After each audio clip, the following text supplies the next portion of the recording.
After months of quarantine, we're all interested in how we can become our best self. The team at Permanent Makeup and Cryo is here to help you get the flawless makeup look every day without the extra effort or time. When it comes to your appearance, you deserve the best care that money can buy.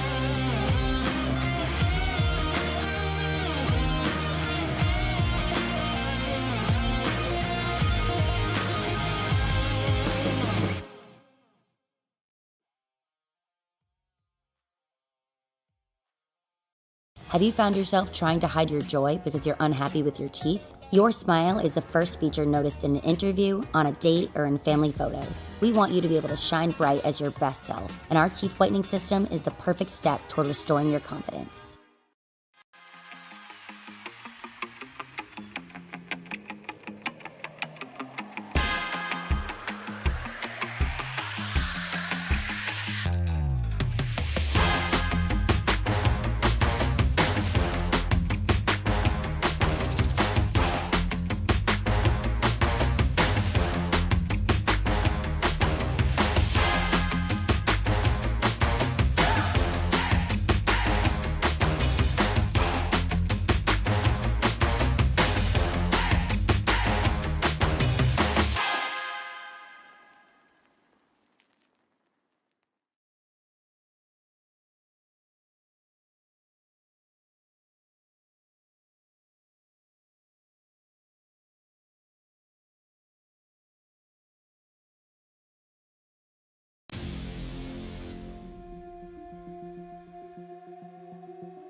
Headed back to the place that started it all for most of those on iRacing, the USA International Speedway holds some fond or not so fond memories for oval racers on the platform. And tonight, it can make some more as the opening race in the second round of the Outlaws Sim Series playoffs.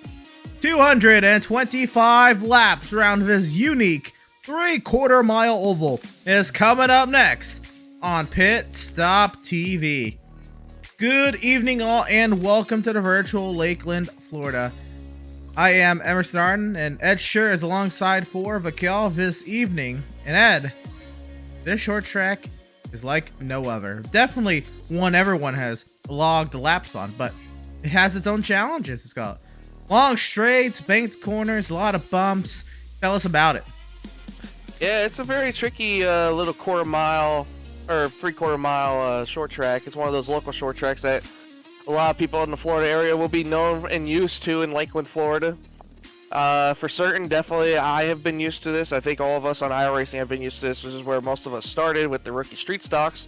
But not only did it hold the rookie street stocks, it also known for most dirt racers here for runs of 305 sprint cars and a couple other things as dirt street stocks. And it's a pretty mildly known track for a lot of things, even mainly the short track racing part with super late models and street stocks and all the other sorts of vehicles. But as you see on the track map, a little bit over 3/4 mile. It's a little fast with how long these straightaway speeds are, but then it's going to be heavy braking zones for each one of these corners. It's almost got like a little Martinsville feel to it, where you're going to be high speeds on the straights, heavy braking into the corners, but not only is it going to carry like Martinsville, it's going to react like Martinsville, to where we might see some tempers flaring tonight, we might see some door banging, we might even see some really hard, tight racing. But it all comes down for who's going to be there in the end of this 225 lap race, Emerson. Absolutely. And I'm in full agreement with you as well, Ed. It is it's going to be something. We saw this race, I believe it only had 3 cautions at the very beginning, and it went caution free for the rest of it. Back when we ran this in season 1, but now, we got a different group of drivers here. We'll see how this one plays out. We can see the track there. You can also see it in the background as well. There is some decent banking in these corners. There is potential for 2 lanes of racing. Will they be used? We'll have to just wait and see for that. And if you're looking at the lap times there on the left-hand side, Ed, we're kind of in no man's land with these next-gen times. We're looking at high 20s, low 21s, and the SK's in there at 19 and a half. The street stock's in there at 22.3. We're kind of in the middle. Yeah, that kind of makes sense, but especially a heavy-duty car like we have with these next-gen cars. They're not going to be as competitive as, the super late models where they're trimmed to just go high speeds, even about revving out halfway through the corners. And just heavy, those things are just maxed out for basically fast speeds and corners and being able to turn. But those SK modifiers are kind of close for about, a second and some change off of that time. But other than that, kind of close between that. But I'm expecting a lot of patience out of these drivers tonight. I'm going to see how tire wear is going to be a factor in this too, because I feel like these drivers, as different as it is to Martinsville, we got a little bit more banking than we do here than Martinsville, Emerson, like you mentioned. The banking is going to be interesting to see if anybody's going to try maybe that 3rd lane or 2nd lane. But we're all going to have to find out later and figure out what's going to happen. And there it is. You can get a little bit of a look at it there with a car there exiting pit lane on the flat and the cars on the banking there. But let's look at what we've got coming into today's race, Ed. As you remember, last Wednesday was Elimination Wednesday for the Outlaws Sim Series boys, which means we have a new playoff field. Well, not new, but we have a more pronounced playoff field. We took the field of 16 down to 12. Unfortunately, we had to say goodbye from championship competition to Doug Solms, James Gilliard, Brad Bothwell, and Derek McMurtry. But now it's a reset, clean reset. And the points have reset basically to the exact same that they were prior to round 1, with the exceptions of 14 more points to Adrian Schumacher's name and 5 more to Seth Fitzpatrick's name because of their wins and stage wins in the previous round. Other than that, the gaps to the cut line should be the same as if the cut line was 8th place in the first round, besides Schumacher and Fitzpatrick. And let's take a look at it here, Ed. Yeah, I mean, when you look at that cutoff line, I mean, you got Seth Fitzpatrick, Jeremiah Stutzman, who are both above the 20s, looking pretty comfortable so far. I mean, we have all those guys clinched above with Seth Berger, Adrian Schumacher, Matt Service, and Jonathan Jennings with a really comfortable points lead. But I do want to keep my eye around that 7th through about 11th. I feel like Matt Rogers has a good chance to make something happen. It's just I haven't seen enough from him out of that first round, besides when we went to Milwaukee Mile, to solidly say that he might have a slim chance of making it into that round of 8. But the one driver I'm really looking at my eyes out in the bottom half of this list, Emerson, I really do like Devin Smith's odds. You know, we saw him at Bristol. He had a really good fight with Landon Lacey for that win there, but he came up a little bit short. I just like how Devin Smith handles short tracks racing. He's there when he needs to be at the right time, and he's been having some pretty consistent finishes too. He finished in the top 10 at Milwaukee Mile, even had a good run going at the Charlotte Roval. But I just think that this round's going to play different for some of these guys below the cut line, even like Andrew St. Cyr, who might be able to make something happen. I just haven't seen enough out of Scott Bailey, in somewhat of a Jacob Reeves kind of, to say that I can solidly say that that top 8 is going to be exactly that top 8 when we are all said and done in these first 3 races of this round. I would have to agree with you, Ed. It's tough to look at everybody in their current spot. I'd say maybe the top 4 the most certain, but even then, Seth Berger doesn't feel very confident coming into today's race. I mean, we can even see somebody up there follow their way out of the top 8. But you're right, it's gonna be a dogfight. Jacob Reeves was leading practice early. He's now down to 2nd. He's the one who's shown best so far in the 30 minutes, 45 minutes practice we've had so far, Ed. But we haven't even put these boys in race competition. And if you look at it, Ed, if you look -4 from the cut line for Devin Smith, Matt Rogers, and +2 for Reeves and Bailey, there's only a 6-point gap between Jacob Reeves, Scott Bailey, Andrew St. Cyr, Adam Gardner, Devin Smith, and Matt Rogers. This is a very tight bubble that we're going to have to keep our eyes on all day long. And of those 6 drivers, it, at the moment, only looks like 2 will make it. Could be 3 or 4 or even more if the drivers ahead have some trouble. But if we're looking at it, 6 drivers within 6 points, absolutely nuts to set up for a short track.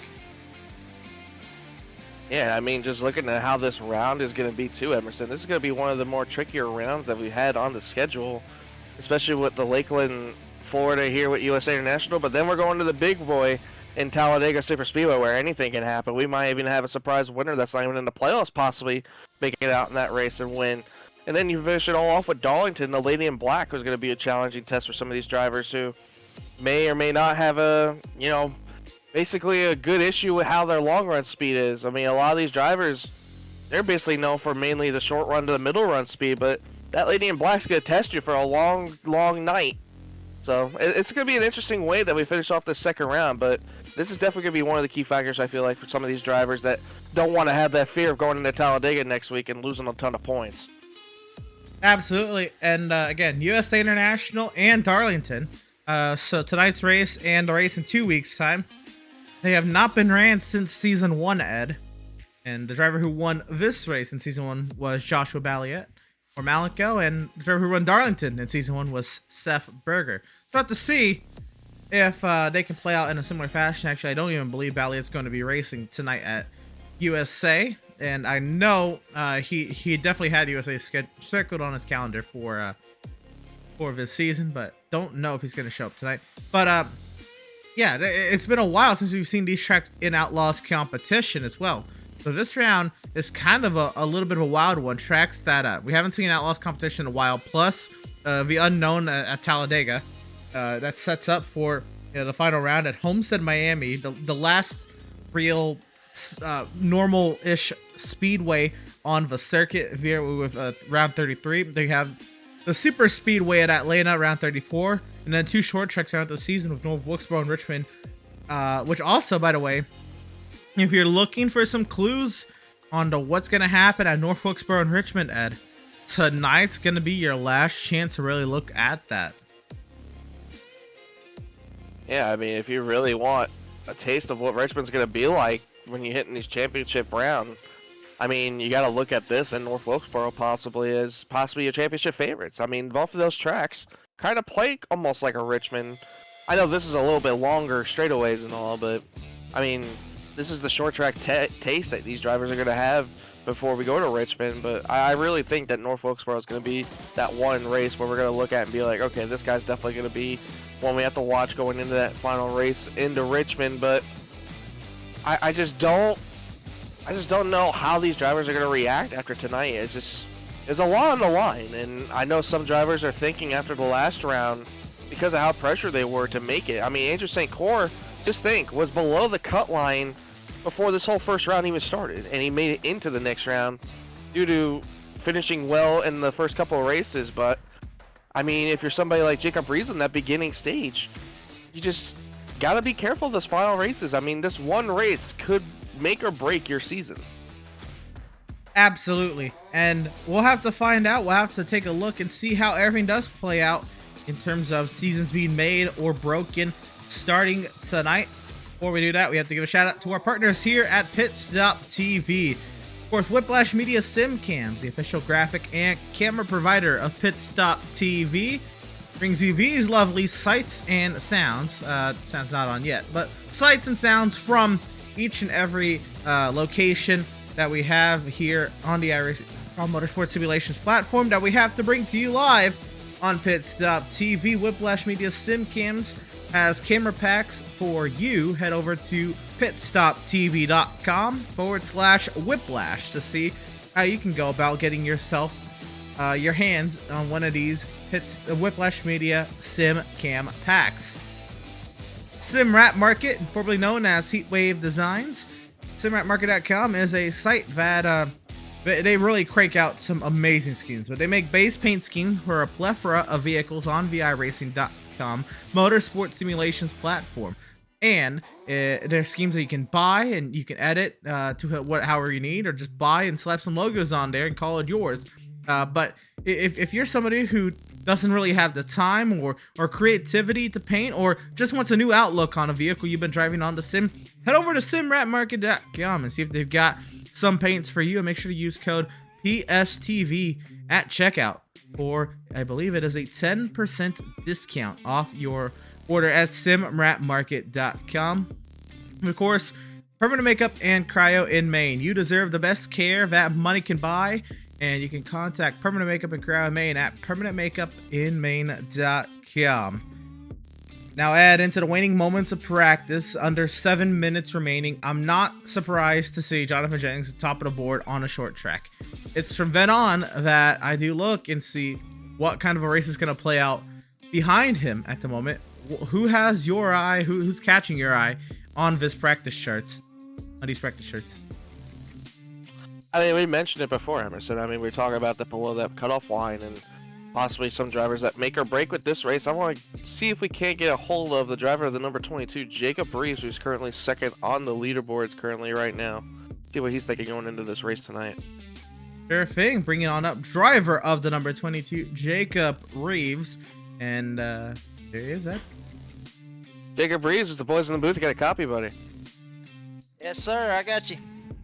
Well, Jacob, I know you've been telling us all this whole season that you weren't really going to practice all that much because you felt like the luck wasn't on your side. So, I mean, if this is your practice run for tonight, it's looking pretty good. Second on the charts with that fast number 22 Chevrolet. How's she feeling out there right now?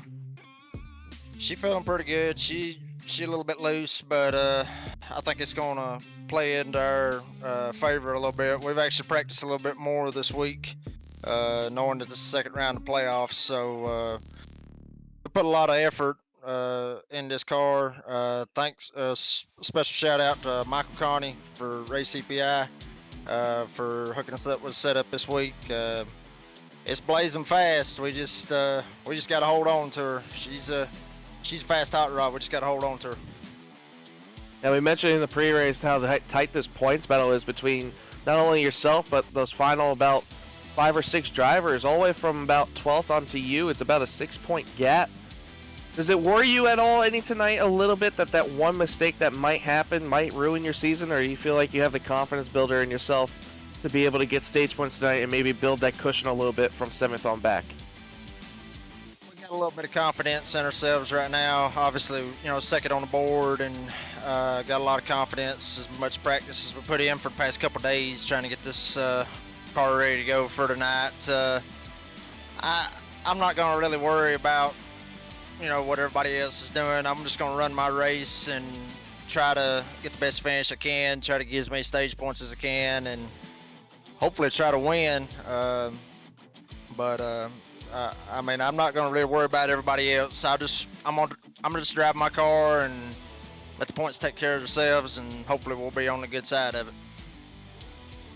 Well, man, hopefully that speed carries into the race session for you, and good luck tonight, man, and have a good race, and hopefully we'll be talking to you later. Yeah, I hope so. That 91's real fast. He helped us out a little bit, made a couple quick changes right before the race right here. So shout out to Jonathan for helping me out with that. But we'll do what we can. I appreciate it, guys. That is driver of the number 22, Jacob Reeves, and trying to see here. Yeah, so I had one request this week. To kind of speak about the situation involving one of the playoff drivers. There's never one of the drivers involved, but Kevin Powell is up here with us, and Kevin looks like a beautiful hot rod, by the way, in support of breast cancer awareness this month. Well, first, before we even get into all that, it's pregnancy loss and infant loss awareness, same month. Well, there you go. I was gonna ask if you could speak a little bit more on this beautiful livery. Yeah. Oh yeah. So unfortunately, me and my wife had a miscarriage about a month ago now. So talking to the guys, working through the pain and everything, realized that some guys have suffered previous the same thing. So we were looking at the month and everything, and it just happens to be the same thing, same color. So we thought we would represent it tonight in this race. And there's probably four of us with the same paint scheme, just maybe different base color. But there you go. So we've heard Jacob tell his story all throughout the season, and it really has been the kind of the feel good story of the season. Seeing that he does well, and we can hopefully add this similar kind of sentiment to you this season here, Kevin.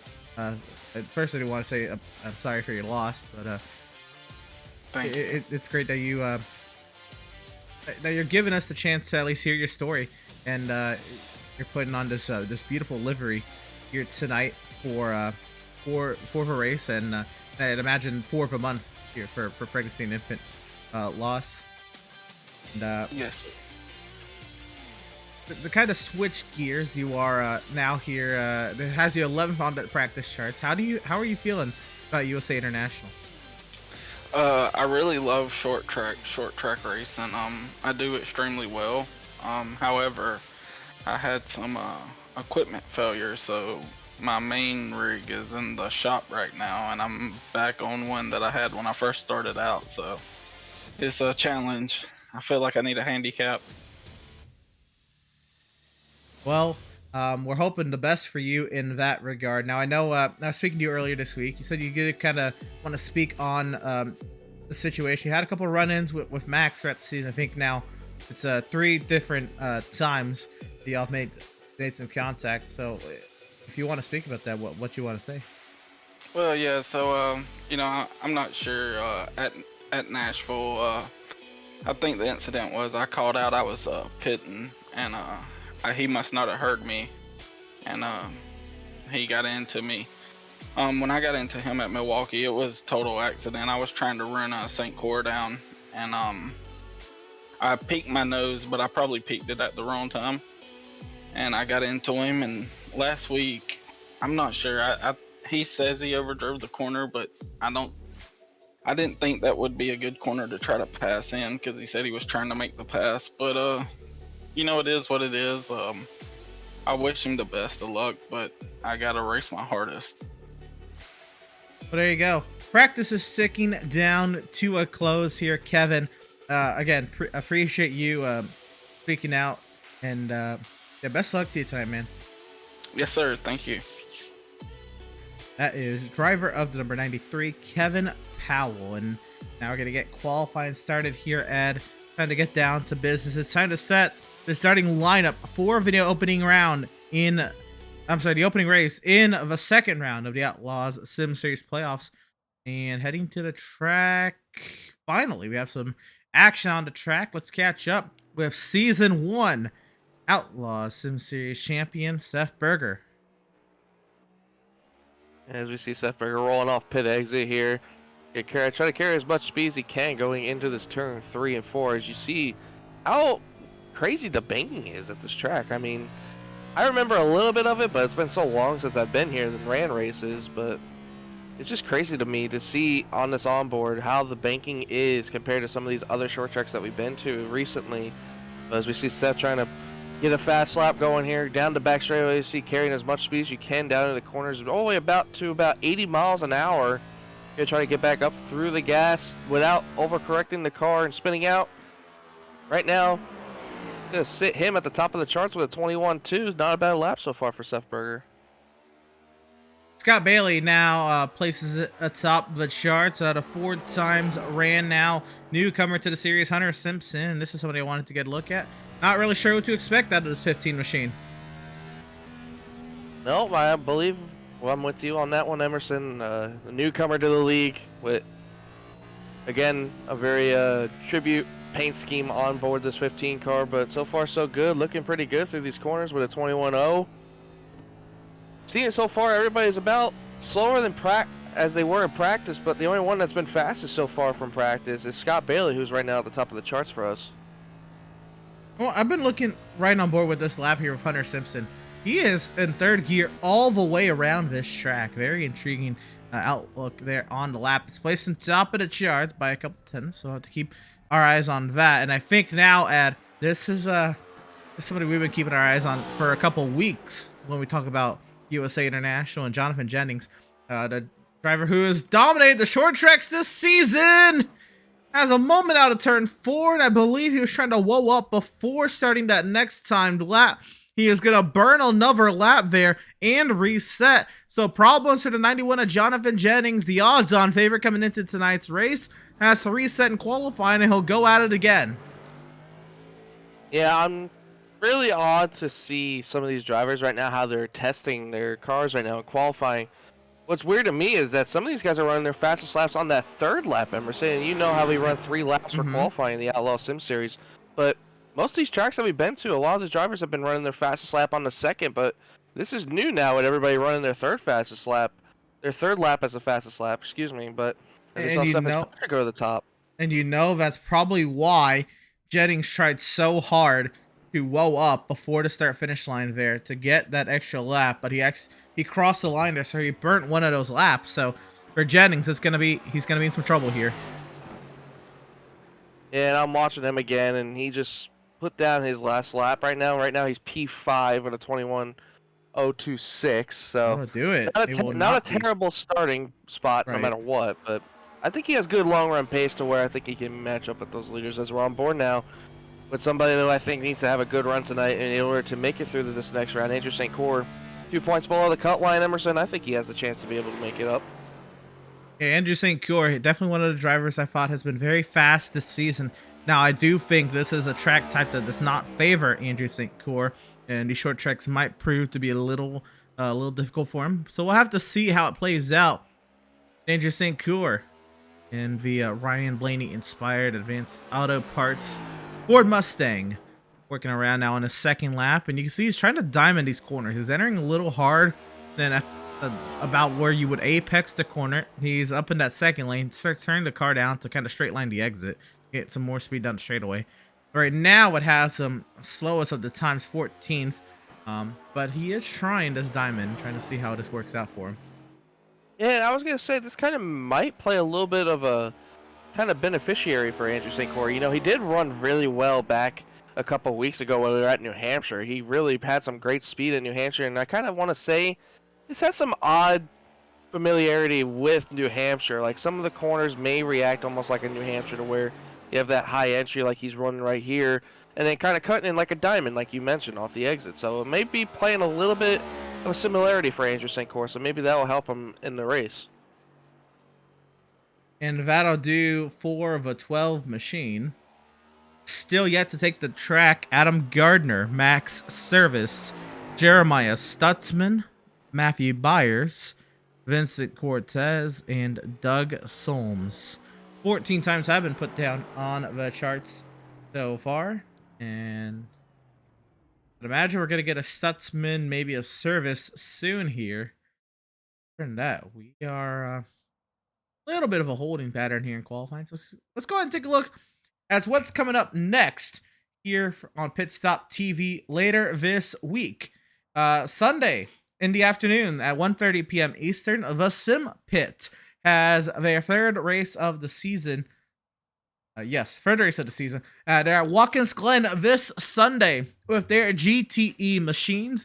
You won't want to miss all the amazing action from the Sim Pit this Sunday afternoon at 1:30 p.m. Eastern Time.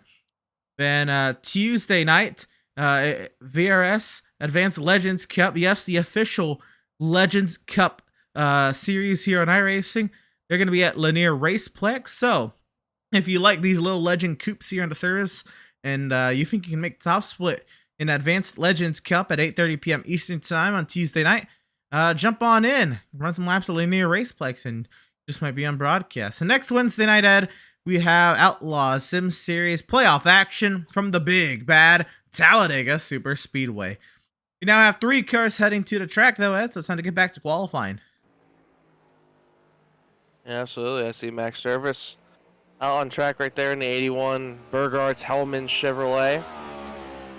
Going for his first lap right there, puts him on a 21.3, which right now would put him 14th fastest out of the 15 that have qualified so far. But as we've seen through all these other drivers, that second and third lap have been the faster for most of these drivers. So let's see if he can pick it up going into turns 3 and 4 as he's coming to take his final lap, possibly. Yes, he's starting his 4th lap here. Sorry, his 3rd lap. Big. That's a big pickup there. He gained about 2/10 right there off of that lap. All right, now puts him P9. But one thing we were mentioning, we were talking with him, Emerson, and he was struggling with just that long run pace. They couldn't find that long run pace in the Swift Racing machine. So it's going to be interesting to see how these guys handle tonight as he picks up again going on that other lap to P6 with a 21.046. So good lap for Max Service. But so far, like I was saying, those Swift guys, they were having a little bit of struggle in practice, but hopefully they can pick it up in race. But right now they're looking pretty good on the qualifying charts. On board, Jeremiah Stutzman as Service puts it 6th quickest. Stutzman on his final lap, trying to see what he can muster up out of the 71 machine into the line. Like it'll stay 15th quickest. Yeah, it was a pickup, but not really a big chunk pickup for them. Oh, look at this. Beautiful pink car for Adam Gardner. Almost looks like a purple and pink. I'm going to assume pink for breast cancer awareness, but Oh, yeah, beautiful absolutely. car. Wow. Bringing Nice the little heat. mixture. Yeah, you can see that car from a mile away. Oh, yeah. Right now, Adam, right now, his first lap was a 21.9. Let's see if he picks it up here. And I imagine he does. Yes, he does. He picks up 4/10. That still keeps him in 18th for now. His last Looks like time he's lap struggling here. right now. It looks like he's struggling almost like the middle of the corner on entry. Like entry to middle of the corner, he's struggling, it looks like. He looked like he can't get the car to rotate to the bottom all that well. Yeah, That's lots good of there there. off of 4. Like, drivers are just tight there. And you know what? That makes sense. You know, the nighttime is falling here, Ed. So while the grip is up, temperatures are lower. These cars are going to be tighter. Yeah, especially in, you know, not as much of a temperature kind of difference I've seen. I mean, it's been around the 60s all night as I've seen in practice, so these drivers are kind of struggling with the grip like you mentioned. But if this was a day race, we would be probably seeing a lot of drivers getting loose because that heat in Florida, you know how that big of a difference that would make. It would make it slick. As you see on the temps right now, 69 degrees with a little bit of a wind to the northwest at about 4 miles an hour. But gonna be interesting to see. Like we said, I would expect, like you mentioned, Emerson, we're gonna see some tight conditions tonight. They might have to play a little bit of a setup change possibly for some of these drivers. Maybe making some pit stops and seeing how they maybe make adjustments with their cars tonight. And qualifying is going to tick over, which means driver of the number 2, Seth Fitzpatrick, will be on our Pratt Tile and Stone pole position here for tonight's race. Again, Pratt Tile and Stone serving Central Vermont since 2005. Now it's time for Ed to go through our starting lineup for this evening's race, and how about it?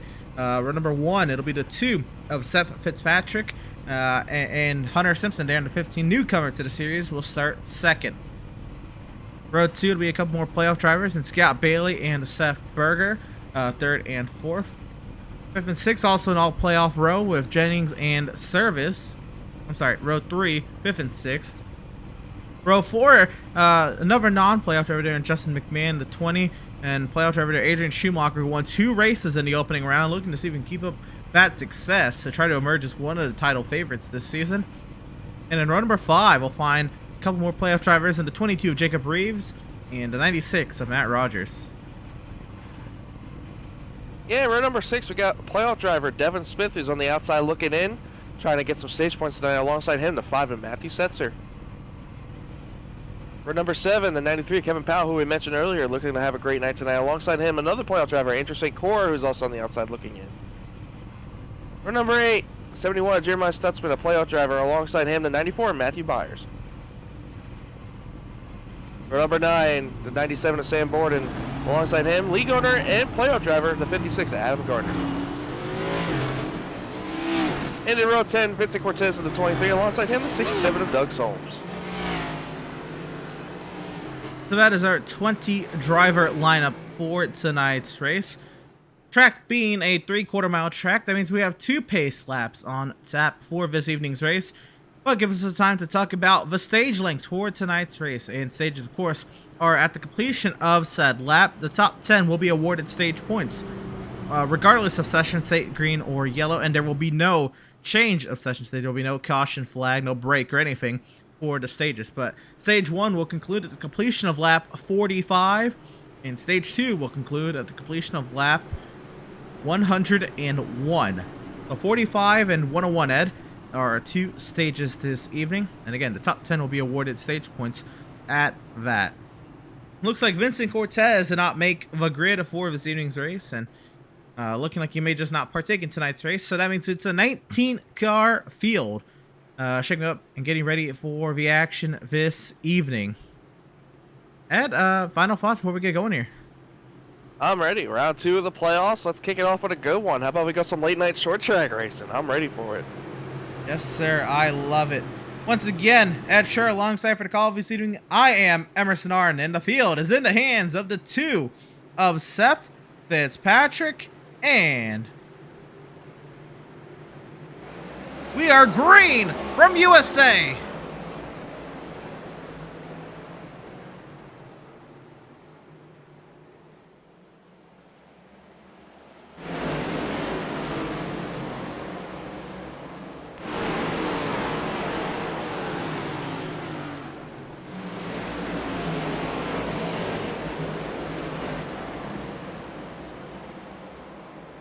One lap complete. It is Seth Fitzpatrick out in front of the field, and Hunter Simpson slotted in there in second.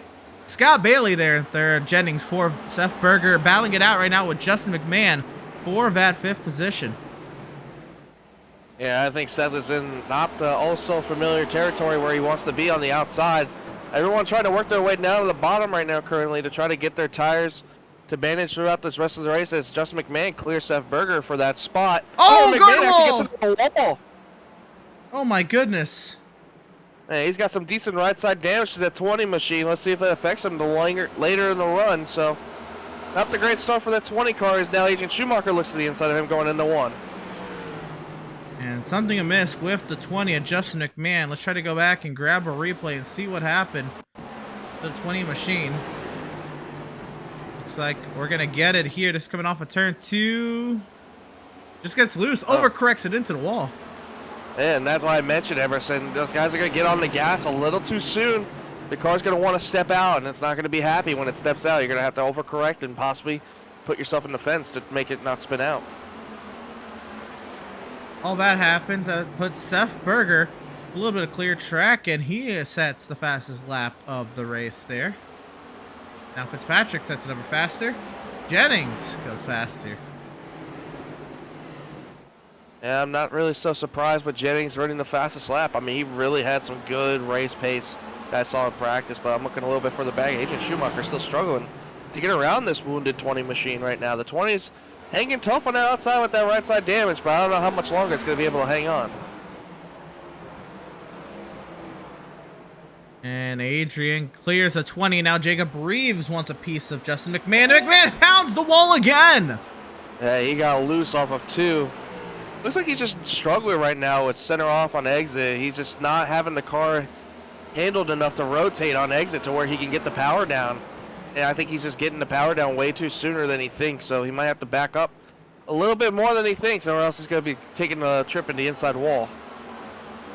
So our all-star race winner, Justin McMahon, is in trouble early here. And is struggling to get off of turn 4 there. I'm sorry, turn 2 there.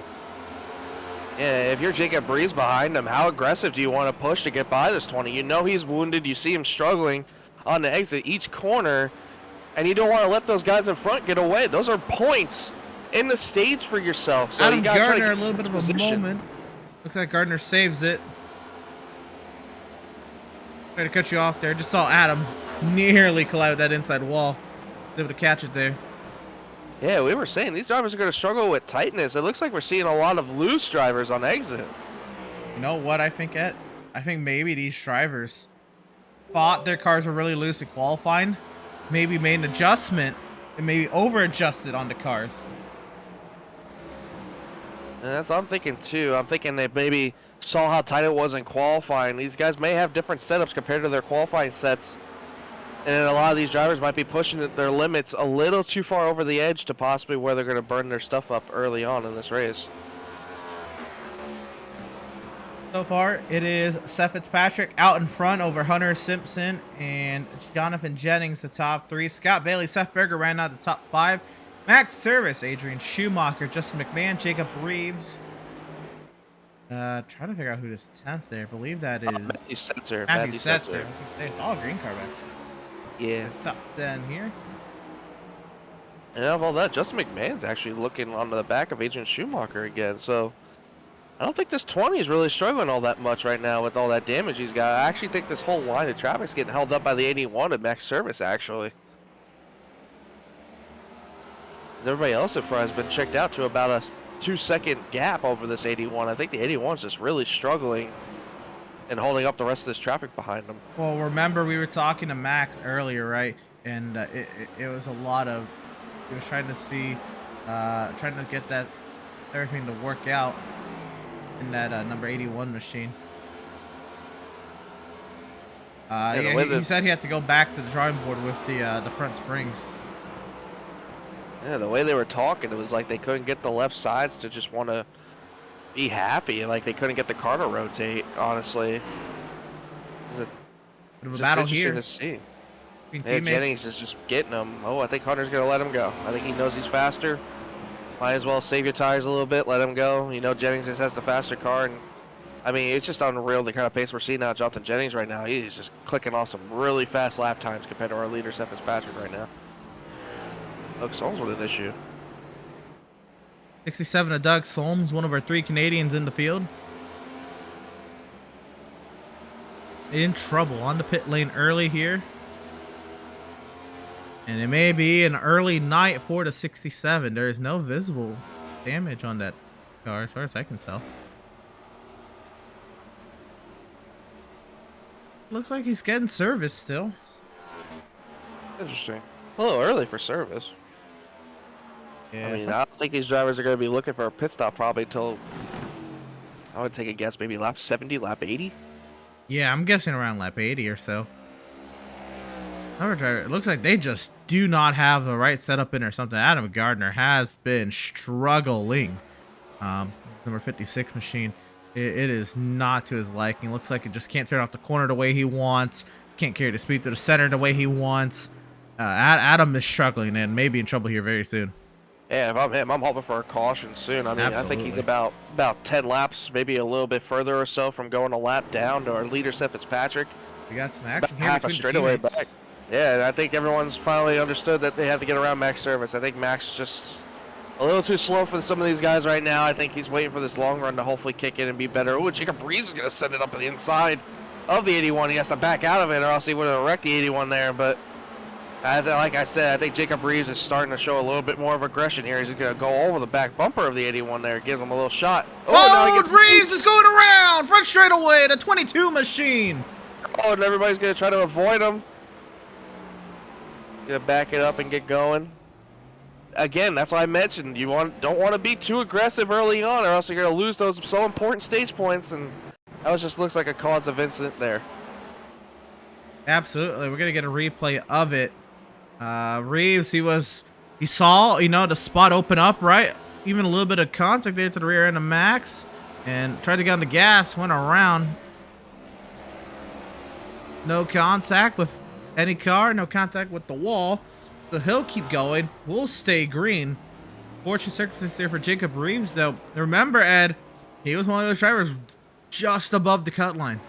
Yeah, and that's going to hurt him. That's huge. This first stage is going to come over quick, too. We're about 24 laps in.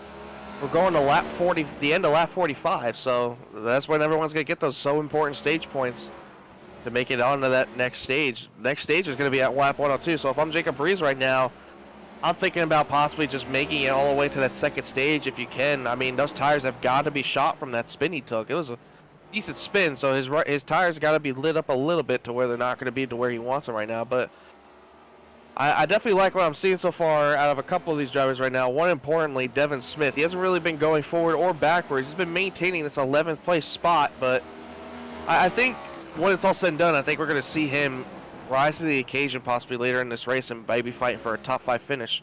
I just think he has really good short run speed to where he can compete with some of these guys towards the end of the race. And well, you know what? I highlight him because while he doesn't have it yet, right? One more driver in front of him has a mistake, and that puts Devin Smith in a spot to get one stage point in about 20 laps or so. Well, Jacob Reeves just gave up that potential. Also, Jeremiah Stutzman's catching. Also, Andrew St. Cyr just got overtaken by Matt Rogers. We got a lot of movement here for these playoff drivers between 11th and 14th. Yeah, I've been watching Andrew the last couple of laps. He doesn't look like he has the car he wants right now. He's just struggling to get it to rotate to the bottom as he's able to get it there just a little bit, but it just does not look like the car is also happy in his occasion right now. Matt Rogers was able to get by him pretty easily there, and I'm looking back up at the front. It looks like Andrew and Max are both struggling with the same thing. They just can't get their car to basically get in the rotation in the middle of the corners. It's like they're just so slow compared to some of these other guys. Matthew Setzer has been trying to find a way around this 81 for the last couple of laps now. And the good news for Max is with Reeves falling out, he can even fall back behind Powell and still be sat in stage points. Bad news is he has hungry playoff drivers behind Powell that need a stage pointer to improve their standing, especially someone like Devin Smith, who came in below the cut line and saw one of his playoff competitors have some trouble. This is a keen opportunity for a little bit of contact to the rear end of the 81 there with Matthew Setzer. Yeah, and to think, Matthew Setzer's not a playoff driver, so he doesn't have to treat these guys like they're also important. He's racing for himself. So it's going to be interesting to see how aggressive he's going to be to try to get around this 81, as he knows he's faster than him. What is he going to do to be able to get by him? And then just behind them, the 93 of Kevin Powell. We've seen incidents between both the 81 and 93 in the recent past in the last coming weeks. I don't know if it's all said and done, but I don't know if I want to see what happens between these two when they get side by side. Something tells me it's not done yet, Ed. We'll have to see, but let's just say the regular season champion and someone who was starting to emerge as the favorite to win the title this season. Hey, it looked like they're in a little bit of trouble. No, and Adam Gardner has just recently gone a lap down, so like I mentioned, Adam did not get that own support and caution that he wanted, but the good news is He's the only car that's one lap down so far, so even if a caution were to come out, he would get the free pass. But the next one to go a lap down is Jacob Reeves, who's been struggling a little bit to find that speed after spinning out earlier on that front straightaway to get back up through the field. He's not running terrible lap times. He's running faster lap times than the leaders right now, but it's just he has to hopefully keep it going to where Seth Fitzpatrick and Jonathan Jennings don't get him. And Jennings is actually starting to catch a little bit. It's been maintaining the gap just a tad bit, but hasn't been where Jennings has been faster or not. Ooh, and Jennings almost hit the wall there. He had a little moment off exit. You saw it. The other driver who was starting to become a favorite in the championship chase was Jonathan Jennings. On board Jennings as he tries to chase down teammate Seth Fitzpatrick for the race lead. 11 laps to go in stage number 1. And something must have happened with Max service. Max actually got fallen back all the way back past Matthew Setzer and Kevin Powell, so he's behind both of those drivers now. Now the last car to be able to get points at the end of the stage, as we're only about 10 laps away from this stage being over. I think Max is just hoping to see that green-white checkered. Well, we saw Setzer and Powell make that move on Max there. Max really just had no choice but to file in behind. And the other thing, though, Jeremiah Stutzman is slowly but surely catching Max service too. Right. Max is not having great pace right now. Max's last lap was a 21.8, and our leaders are running about 21.5, so he's about 0.3 off the pace compared to our leaders' times. We're riding on board there with Jonathan Jennings. He actually lost the 10th in his attempt to chase down Seth Fitzpatrick. Yeah, Seth just looks like he's having a calm Sunday right now, just driving. Yeah, you're right. I'd definitely say that. Then Seth Fitzpatrick, since the drop of the green flag, holding station over Jonathan Jennings. About 3 seconds back, then to Hunter Simpson. Scout Bailey sat in 4th. Seth Berger 5th. McMahon 6th. Schumacher 7th. Powell 8th. Setzer 9th. Service 10th. With 6 laps to go in stage 1. Stutzman might be forcing the issue here. We might get a little bit of a battle soon. Yeah, absolutely. I think Stutzman knows he needs those stage points. He needs to be able to get points to be able to make it on to the next round. I know he has a decent cushion. Oh, sideways though. Yeah, you don't want to push it too hard to where you can spin out. We saw that with Jacob Reeves earlier, but we saw him go around Devin Smith earlier for 11. Now trying to get by Max Service. A little bit further behind after that little incident, but he should be able to make it all back up sooner or later. It looks like Max is kind of catching Matthew Setzer a little bit again. Matthew Setzer looks like he's having a little bit of struggle right now. As you see, those rotors are glowing on the 5.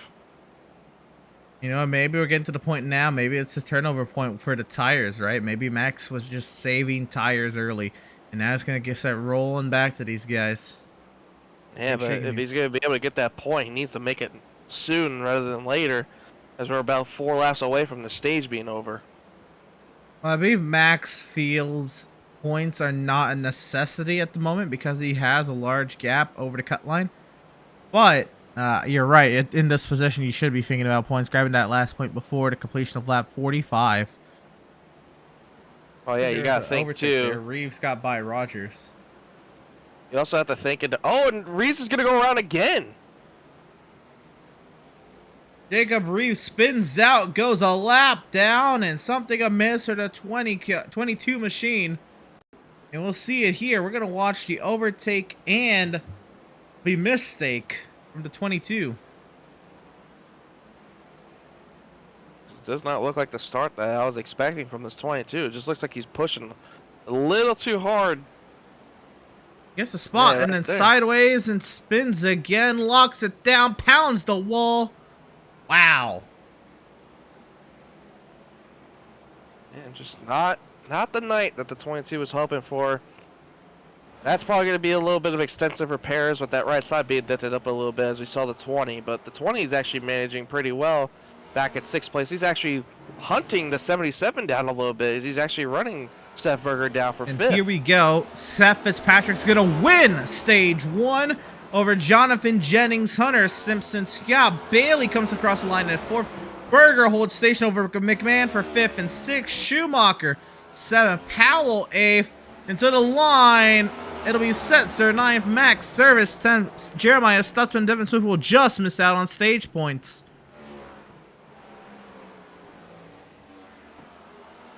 Yeah, and that's going to be one that I think Jeremiah is going to want to look back and think, is there anything he could have done different to maybe get those stage points? I know he has a decent cushion, but all those stage points all matter so much, and especially for Max.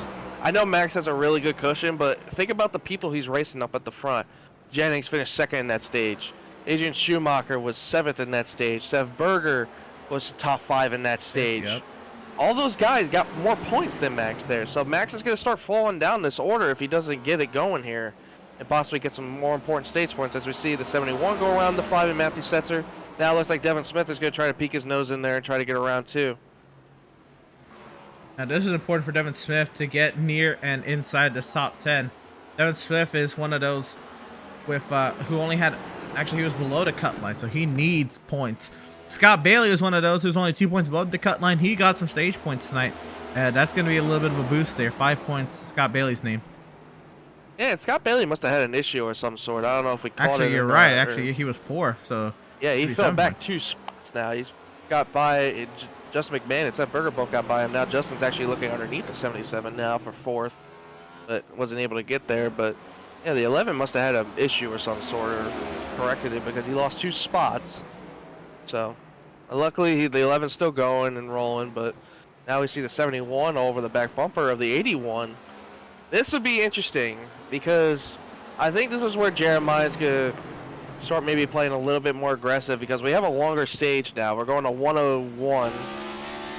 So, and plus we're going to have a green flag pit stop possibly towards the end of this stage, as we're probably going to be around lap 75 to 80 if my guess. Not really entirely sure what the fuel mileage is in these cars at this track, but my guess is 75 to 80. So if anything, I think he's going to want to gain as much track position as he possibly can before he makes that stop. Here's how I'm thinking about it, Ed. It's a 3/4 mile track. Obviously not similar shape, but similar running to Richmond. And Stutzman makes the pass. He will not clear yet, though. And looks like he clears now in front of the 81 of Max Service to move Jeremiah Stutzman to 9th, as somebody was lagging there. Starting to jump around on time and scoring there. But looks like it looks like Adrian Schumacher might be the one in trouble here.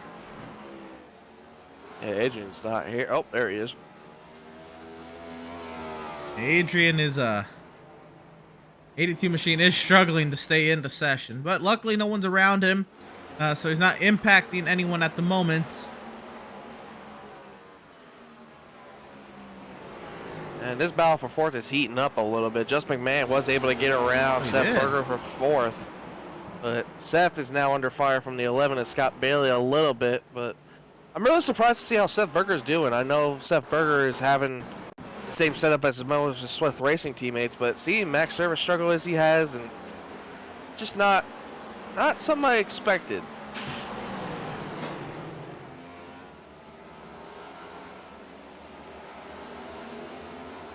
Yeah, it looks like Justin almost did a diamond maneuver to get around and get inside of the 77 there. Hope this nose in there. Seth had no choice but to give up the line. And then it went side by side down the back and cleared it into 3.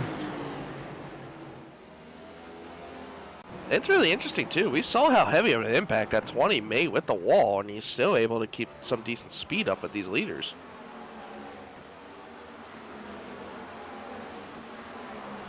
And he's pulled away from the 77 too. Now he's going to try to run down that 15 of Hunter Simpson, who's having a pretty fine day so far in the 3rd place. Yeah, not too shabby for the newcomer, huh? The 15 of Hunter Simpson.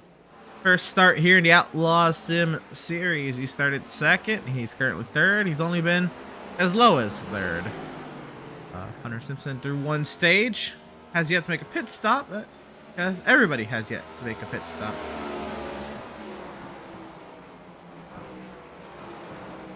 Not really much action going on around here. The only one I'm seeing so far is Devin Smith and Matthew Setzer. And Devin's been catching a little bit here and there. Service is dropping. Service is now dropped outside the top 10. We've seen now Matthew Setzer back in that 10th position. Devin Smith now. Oh, a little bit of a moment there for Devin Smith, but he needs to get around this 5 QR sometime in the next 40 laps, 45 laps or so. 41 laps. I can math. 41 laps or so for stage points. And Max is actually in jeopardy of going a lap down. The leaders are right. The leader, Seth Fitzpatrick, is literally 2 cars behind him. If I'm Max, it looks like Borden hit the wall. Well, now Max is the next car that's going to be going a lap down. If I'm Max, I'm thinking about maybe freeing up this car a little bit. It just looks like he's struggling to be on entry and exit. He just can't get the car to rotate. He looks like he even struggles to get the power down on exit, too. I want to shout out Nick Shepard in our Facebook chat. Well, I can shout him out for myself because he said, "Happy belated birthday." Tagged me in it. I appreciate it, Nick. Yeah. Turned 21 on Thursday. It was a great time. Went down to Charlotte with a few of these drivers in the field. Had a great time. Seth Fitzpatrick now putting a lap on. Fortunately, one of those drivers that didn't mean max service. Is going 1 lap down there to Seth Fitzpatrick. Here's the battle for 10th. Yeah, and Devin Smith has caught the 5 of Matthew Setzer. Devin's going to be looking to the inside of the 5. I don't know if Matthew Setzer's going to be able to fight this off right now, but it looks like he is on that outside line. Gets a good launch off the corner exit, but Devin's going to drive it in there and make it sticks, and he's clear. So move Devin Smith into 10th place for the stage towards the end of lap 101. Devin Smith puts it in 10th. Clears by Matthew Setzer. He does have to watch out for the leader directly behind, but he's faring well as a driver who needs some points. Oh, misses the bottom there, entering 3. Yeah, but you'll be able to keep it a little bit onto the top. Just gonna have to try to get the power down a little bit more earlier than this 5 car. And this is something that's gonna hold up the leader too. Seth Fitzpatrick does not want to see this in front of him, as Jennings is slowly but surely gonna gain a little bit of time from these 2 battling as hard as they are.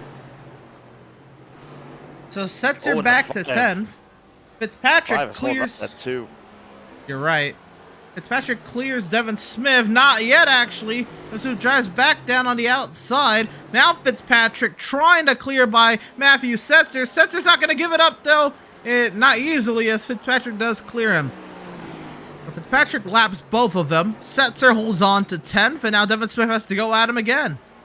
And Justin McMahon, just to update you guys, has gone around the 15 of Hunter Simpson for 3rd. So Justin McMahon, that 20, really has some good speed as we see the 95 close up really, really fast on that 5. Oh, the 5 looked like it had an issue off the exit. Now the 95 is going to be back to his inside, try to clear him in the next corner in 3 and 4. So Devin Smith now clears to 10th. And you're right, McMahon blows by the 15 of Hunter Simpson. Does that look easy? Jacob Reeves trying to drive through the field once again. And clears by teammate Sam Borden. Now, Jacob Reeves, he may be one to spoil the party for Devin Smith, looking for some stage points here. Yeah, possibly. I mean, Jacob Reeves has been making a decent recovery. He's up to 13th, especially with that damage. It seems like everybody that we've seen with that damage has made a decent recovery. I mean, that 20 actually is running the fastest lap on the racetrack. He's pretty fast. So that might be somebody we have to look at towards the end of this race to possibly even spoil a win for these playoff drivers. But Jacob Reeves has made a decent recovery. The next guy is going to look to try to pass is that guy in front of him in the 5, and Matthew Setzer, who just got passed by the 91 of Jennings, who's on a different lap strategy than him. But Jacob Reeves needs 2 spots to be able to get points.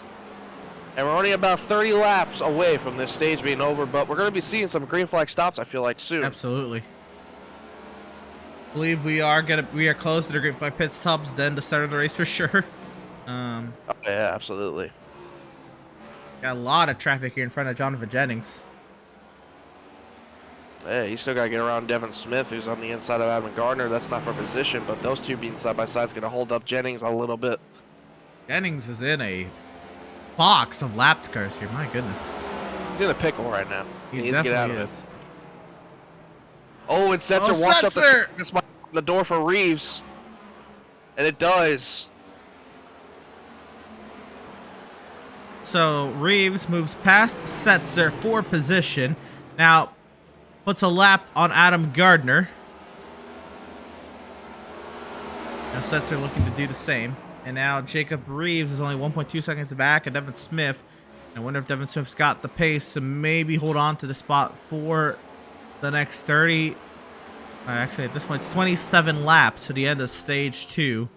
Gonna be tough, but how much does Devin Smith want that one stage point? Well, honestly, if I'm Devin Smith, I'm hoping that 2 of Seth Fitzpatrick catches Jeremiah quick, because Jeremiah's actually fallen back a little bit off of his pace. But I'd say he Devin just Smith needs to be able to catch him. No, Jeremiah ran faster. I was gonna say Devin Smith ran faster. That's incorrect. Devin Smith actually ran half a second slower than Jeremiah Stutzman and Jacob Reeves. That is bad news bears for Devin Smith. Yeah, Jacob Reeves is actually running a Start lot of pit road, faster than Andrew Smith. St. Coeur. Andrew was a lap down in 16th, so he's gonna be the first taker of playoff drivers. I want you to go ahead and multiply 75 times 3, and what number do you get?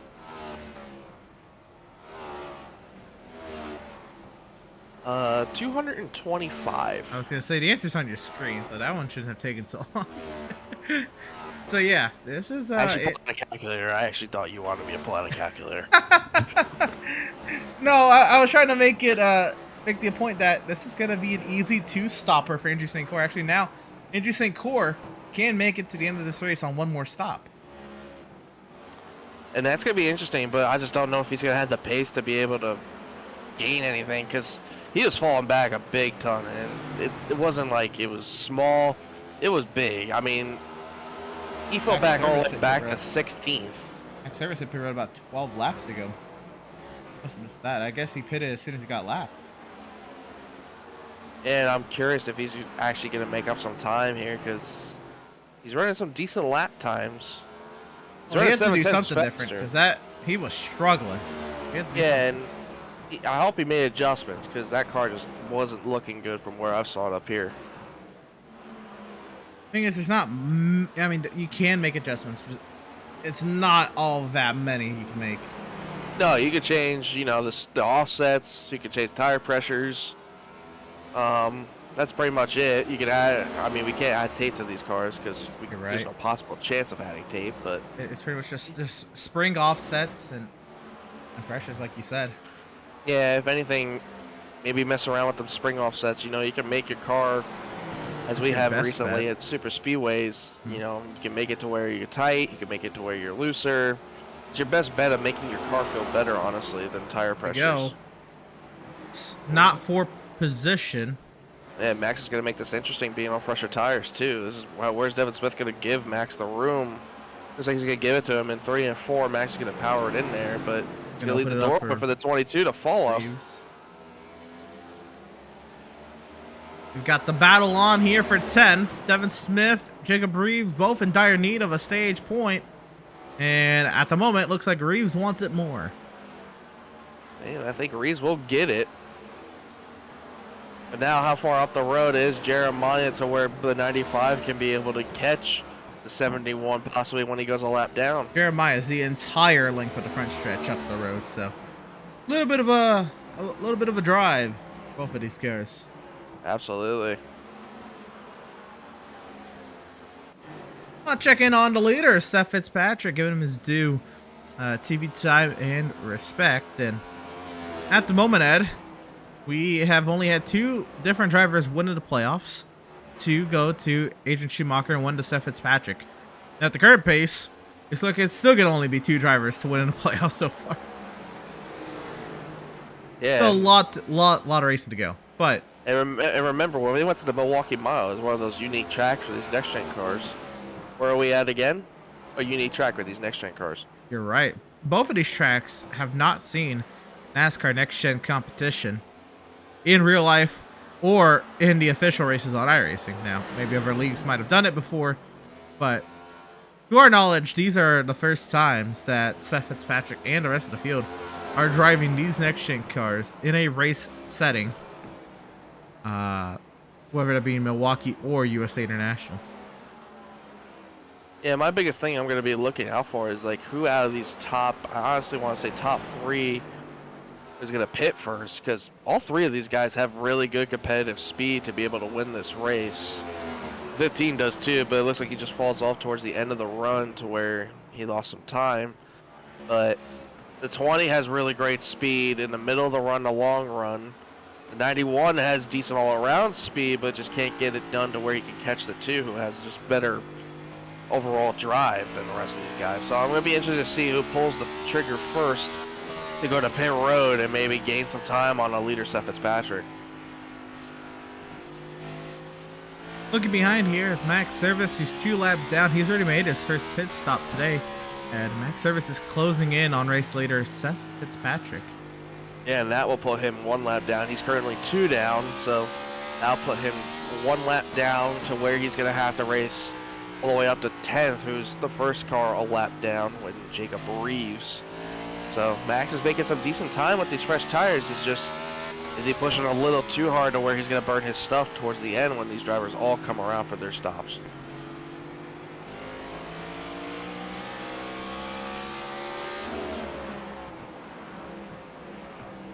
The Service makes easy work of unlapping himself. Whoa, maybe it was easy. Yeah, that was a lot of rotor glow on the 81 machine there. He's pushing the brakes a little harder than I've seen most of these drivers, and I'm looking at Seth Fitzpatrick.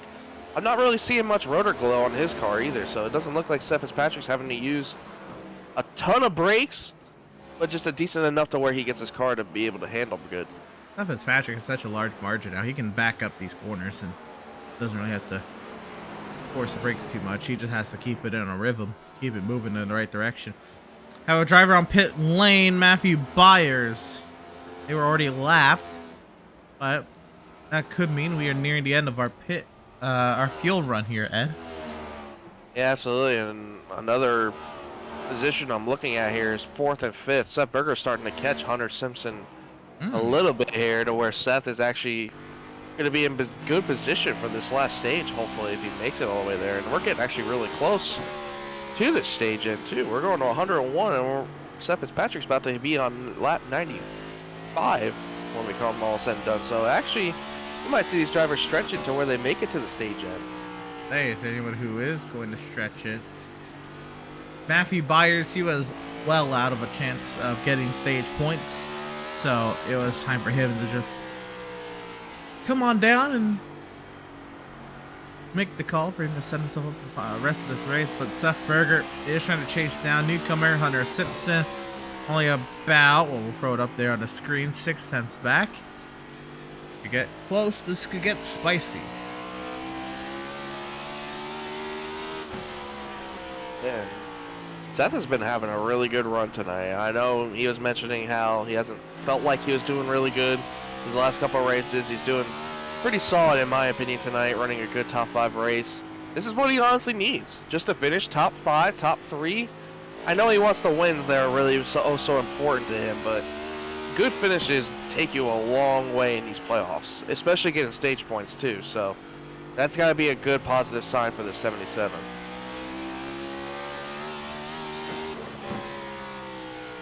Absolutely, and again, Seth Berger was not confident coming into today's race. There's still a long way to go, but I think he has done very well despite the drop in confidence going into tonight's race. Yeah, he's done pretty well, and we're getting close to this stage at Emerson, and I'm looking around, and I see a couple of drivers that need some stage points. Jacob Reeves is still sitting in that 10th spot. Devin Smith hasn't really been able to close all that much on the 22 of Jacob Reeves. So it looks like Jacob might be able to hold on for this 10th spot in the stage when we all said and done. But I'm looking through this grid. I mean, Jacob Reeves needs points. Jeremiah Stutzman, I know he has a decent cushion, but he can use the points as well. You got Scott Bailey, who needs the points as well. Scott Bailey was 2 above the cut line, and he's actually done really well these first 2 stages to get himself in position to gain some points.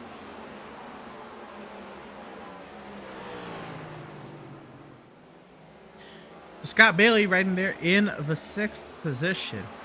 Seth Fitzpatrick is coming around. We'll have 1 lap to go in stage number 2. And I guess this is going to answer the question here, Ed. We are nearly halfway in this race to be 112. So, can these drivers make it on a one-stop? Getting close to that question. But before we get into that conversation, Ed, here to turns 3 and 4 for the final time in Stage 2. Seth Fitzpatrick is going to win Stage 2, sweep the stages. Jonathan Jennings second. It'll be Just McMahon holding on the third. It'll be a little bit of a race to the line, but it'll be Hunter Simpson coming in fourth. Seth Berger in fifth. Devin Smith has hit the pit lane as Scott Bailey comes home in sixth over Adrian Schumacher. Kevin Powell. And they were lab, but it'll be Jeremiah Stutzman and then Jacob Reeves, the top 10. And as soon as that stage ended, Ed, Devin Smith hit the pit lane, and he was out of stage points as it was. So he decided it's time to come in and pit. Yeah, and here comes Matthew Setzer as well, and I believe Jonathan Jennings is pulling off as well to come to pit road. They're shedding. So there goes that. I was wondering, Ed, could we see drivers try to stretch it to 112?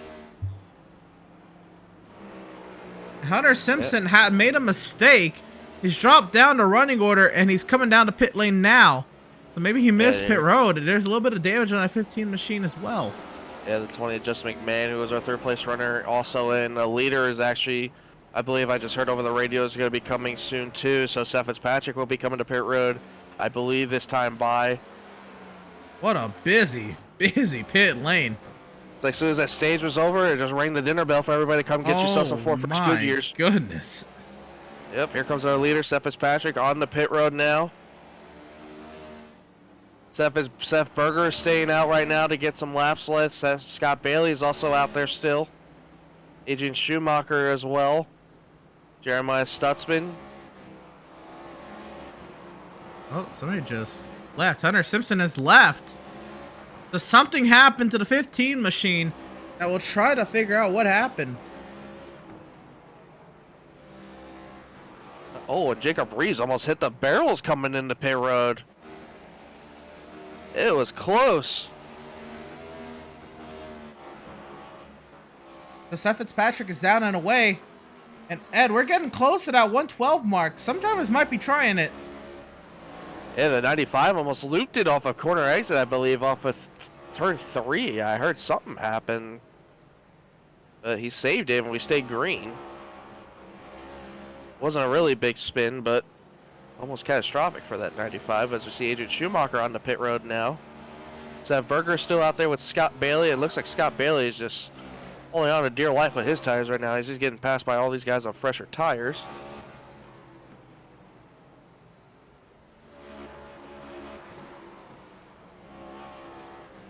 Adrian Schumacher is in, getting his service. You know, Emerson, I was going to mention if we're going to see any different kind of strategies, but honestly, I think the way this race is going, I would not be surprised to see every single person taking 4 tires and fuel. I was maybe going to think we see somebody take 2, but I think it's way too long in this race to be able to last on 2 tires, especially with how hard these guys are driving. Maybe later, if they do pit, some of them may have to pit. I think Adrian Schumacher right now is the only one I think that would have to pit again, but I don't think I'm going to see any beneficial thing out of it. We haven't made it halfway yet. Maybe we see a 2-tire call maybe then.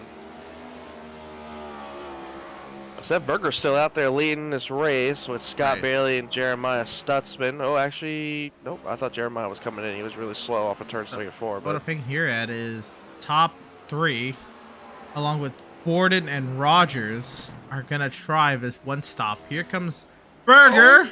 Oh, loose. And Berger's going to be 1 lap short at halfway, so he's going to have to stretch. And Scott Bailey stays out along with Jeremiah Stutzman. I think Bailey and Stutzman, they're going to be good to make it on a one stop in this entire race. Berger's going to be he's going to be 1 lap short. And we're also looking for Borden and Matt Rogers. If you're Seth, do you maybe try to save that 1 lap to make it to the end? Absolutely. It's so doable. I know, but it just sounds difficult, especially on a short track. I mean, you don't think about anybody saving fuel at a Scott Bristol Bailey. or a Martinsville. And Scott Bailey to pit road. Looks like Jeremiah's going to stay out on the track, so Jeremiah will get his lap led. And you know what? Jeremiah wants to solidify they can make it. He went out to 1 lap past halfway.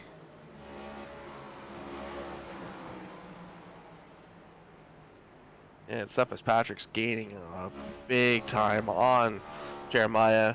But that makes sense, especially with Steph Patrick on those fresher tires. But doesn't look like Jennings was able to make up so much time on the two. It looks like right now it's about 4 seconds. Stutzman has stretched this bad boy out. Matt Rogers is as well. Yeah, Matt Rogers might be looking for a good finish if he's able to stretch this.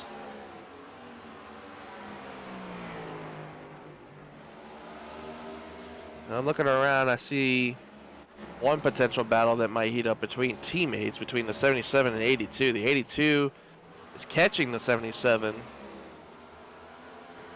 Jeremiah Stutzman right in the middle of it, though. Got very sideways. And he's holding on for dear life with those old tires. He's still going to stay out. How long is this train going to last? He's about to get past for the lead here. As we see right behind him, Steph Patrick is just behind. Imagine he's probably coming in when he gets past.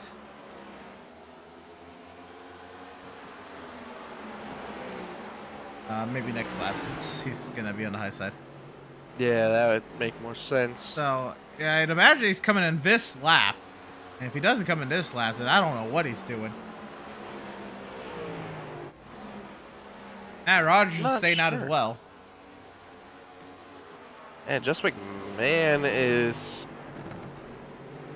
Oh no, I'm sorry, that's the same thing. I was looking at the 96. Or not the 96, Sam Borden. But he pitted earlier. I got the only 2 cars on track that haven't pitted are the 71 and the 96.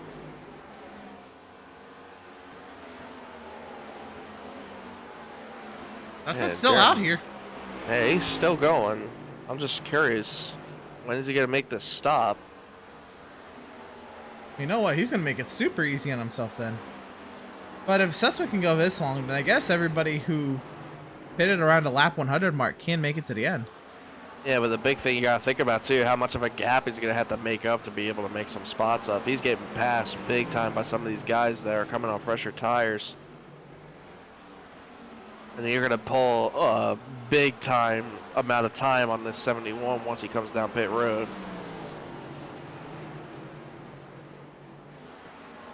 Oh, right now he's just making itself harder and harder when he comes out on these fresher tires to get around everybody else. Yeah, this is intriguing. Still watching Jeremiah Stutzman go around. Matt Rogers also still has yet to pit. I'm guessing this is just running it completely dry at this point. There's no reason to not. No, and this is hurting Jennings too. Jennings is trying to get around Stutzman. That's for position too. And it's only hurting his case for how much time he's losing to the leader, Steph Patrick.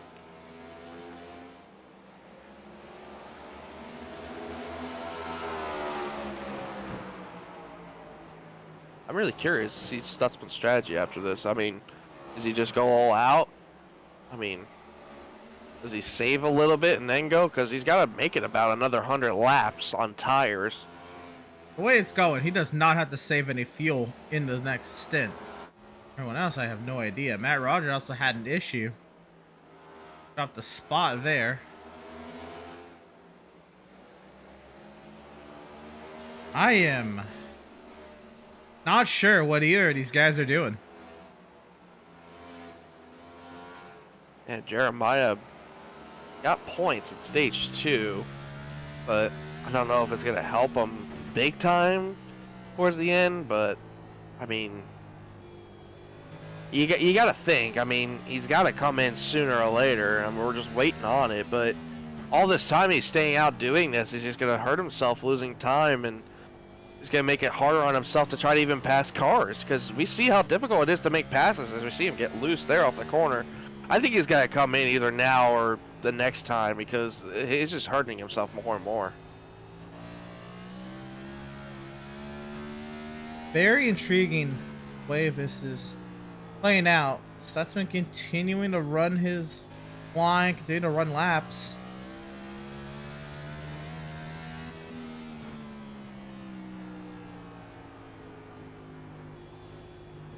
Max Service has actually left the session.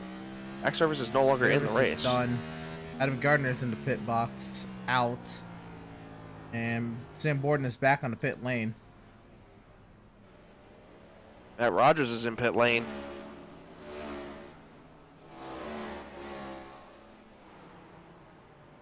Yeah, so this is Matt Rogers' pit stop. Justin McMahon is starting to catch Jeremiah. That'll be for third. That'll put Justin back to his normal spot. Imagine Jeremiah's coming soon. If Matt Rogers came in, Stutzman's got to be somewhere close. This is the last driver to pit now.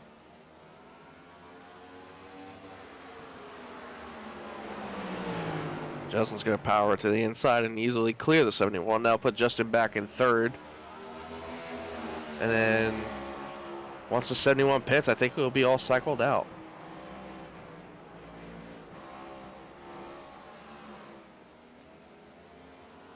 The only one that really made a big difference was Adrian Schumacher. He overlapped the 11 of Scott Bailey. Adrian would be in 5th once this all cycles. Scott Bailey right now currently is the first car on 1 lap down. That will be in 6th once Jeremiah pits. I just don't know. It's like I said, he's just hurting himself now to where he's going to be making it harder on him to pass cars later. Because we've seen how difficult it is to pass cars. And it's going to make it even harder because he's going to be on fresher tires and all these guys are battling around each other now, wasting their tires. So it's going to be hard, especially when people are side by side, to even go around them.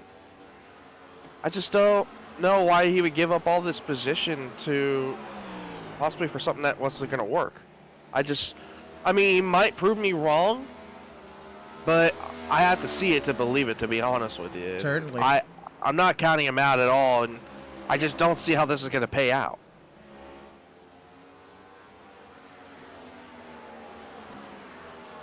Everybody, Stutzman's still out here, and we are awaiting his final pit stop. I'd imagine we can't go much longer than 140. 140, No, I'm thinking no way. that's about what you get at like a Richmond, like a Martinsville, right? 130, 140. About, yeah. That's about right. You're running so much faster here than you are at Martinsville.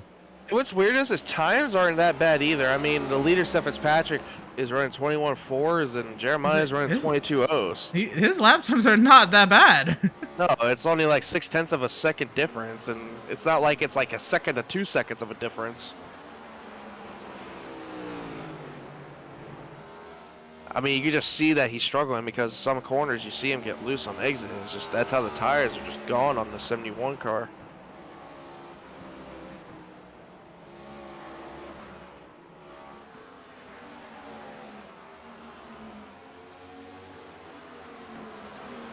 As we await Jeremiah Stutzman's long-awaited pit stop, I mean, we are now 36, 37 laps since the pit cycle started, still waiting for Stutzman. Seth Fitzpatrick is the leader. Is a 3.3 second advantage over teammate Jonathan Jennings, and Fitzpatrick trying to get a second win in the playoffs. And looking for his 4th win on the season. Yeah, in dominating fashion as well. I mean, talk about sweeping both the stages and possibly going to be able to win this race and maybe punch your ticket into it. Oh, no, that was a pass. Just the passer position, my bad. I saw it light up red, but he is still out here. He's still going. We're getting close to that 140 mark. I can't believe it.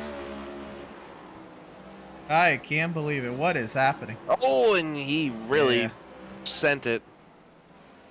Car did not want to hook up to the bottom.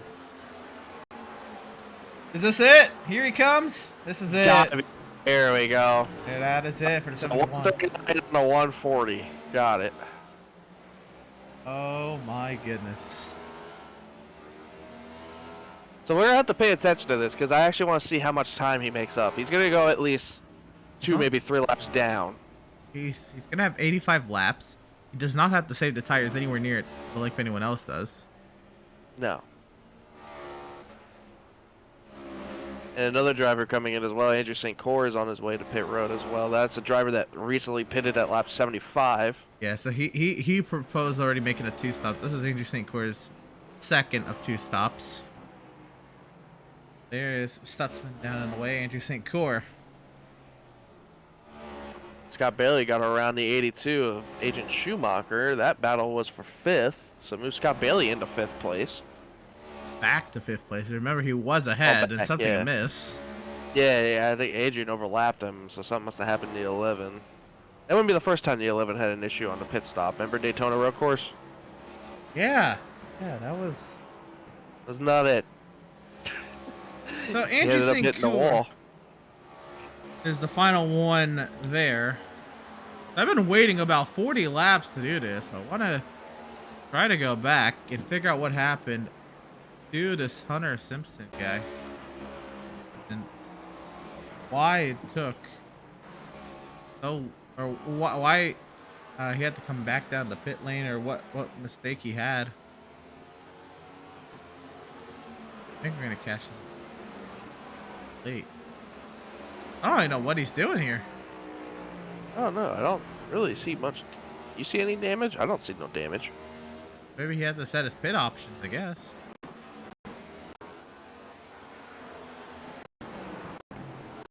Trying to see if That's he weird. like missed pit entry.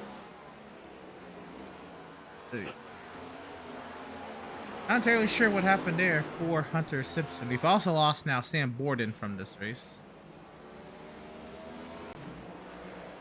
Yeah, so now right now we only have 14 cars left on track. And Adrian St. Cyr rounds out that 14th, who recently pitted. Here's Max Service. Max Service, he retired from this race. I'm trying to figure out what happened to the 81 machine. Actually, mistake. It's actually 15 cars on track, and Adam Gardner's the 15th car. He's 34 laps down.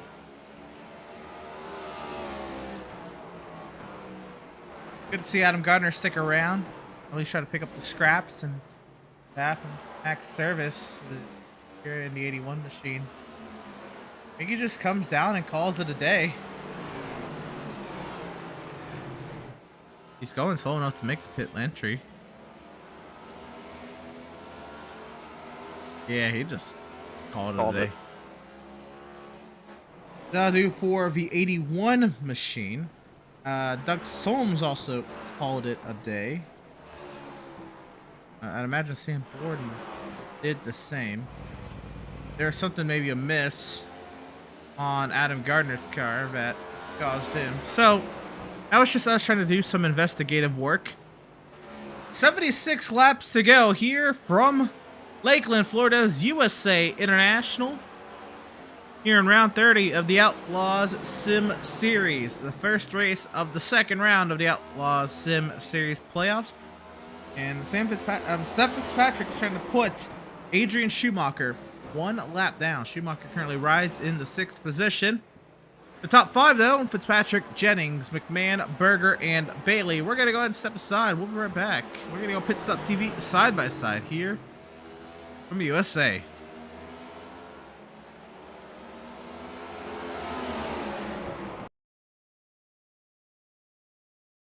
Have you found yourself trying to hide your joy because you're unhappy with your teeth? Your smile is the first feature noticed in an interview, on a date, or in family photos. We want you to be able to shine bright as your best self, and our teeth whitening system is the perfect step toward restoring your confidence.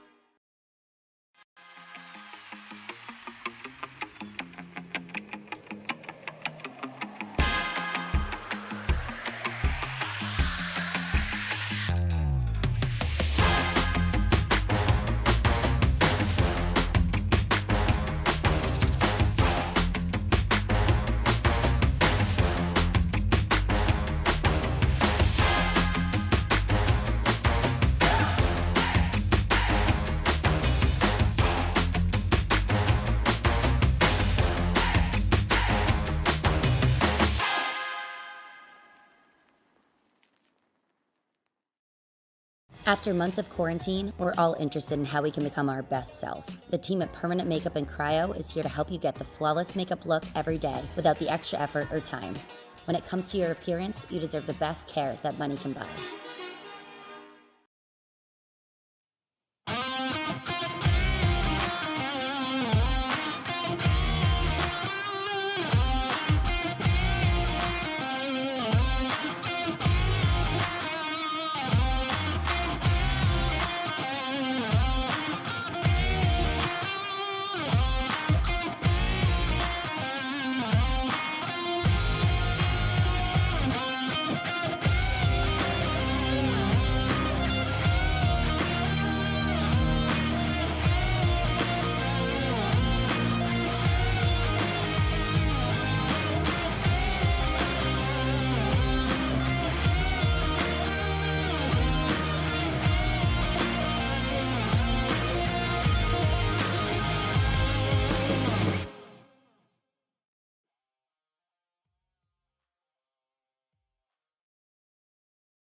Welcome, race fans, back to the virtual USA International Speedway here in virtual Lakeland, Florida. We're now into the final 1/3 of this race. I am Emerson Arden, Fed Share, alongside bringing you coverage of race number 30 of 36 of the Outlaws Sim Series. And as far as the playoffs go, this is race number 4 in the playoffs. Race number 1 of round number 2, all that good stuff. Last Wednesday was Elimination Wednesday here for the Outlaws Sim Series at the Charlotte Roval, and we begin a new little 3-race championship tonight here at USA International. It's been dominated by Seth Fitzpatrick, who qualified a pole, swept the stages, and has led every lap besides the laps in pit cycle. And since then, it has been a chase behind him, trying to chase him down. Jonathan Jennings sat in second. Justin McMahon in third. Now Seth Berger in fourth. Scott Bailey in fifth. And one lap down, Adrian Schumacher in sixth. Kevin Powell seventh. Jacob Reeves in eighth. Devin Smith in ninth. And Jeremiah Stutzman in the top 10. 2 laps down, albeit Stutzman attempting a very off-sequence strategy to the rest of the field. Matthew Setzer's 11th, 2 laps down. Matthew Byers 12th, 2 down. Matt Rogers 13th, 3 laps down. Adrian St. Cyr is 14th, 4 laps down. And Adam Gardner is the last running machine, 35 laps off the pace. Calling it a day so far, and I think all of these drivers have just done that and just called it days. And Sam Borden, 38 laps down. Max Service 55 laps down. Hunter Simpson 60 laps down. And Doug Holmes 147 laps down, I believe. All those drivers, though, called it a day. Not really any damage, taking him out of contention for today's race. Just a couple spins on today so far tonight, Ed, though, both by Jacob Reeves. And if I'm forgetting anything, I think that's it, though. Yeah, we had Justin McMahon slap the wall early on Right. and got some damage, but he was able to shock the world and go through all the field and get the 3rd place, especially with that damage. So a great one with that 20 machine, our all-star winner. But a good run for him, no matter what happens. But that 2 has just been putting on an absolute blazing speed pace to where nobody's been able to really catch him. I mean, we thought Jennings would be that one guy we looked at that can contend with the 2 to possibly go for this win, but the 2 has made it to where this 91 has rarely catched him. I think the lowest it's been is about maybe 1.5 seconds to 2 seconds of a gap, how close it's been.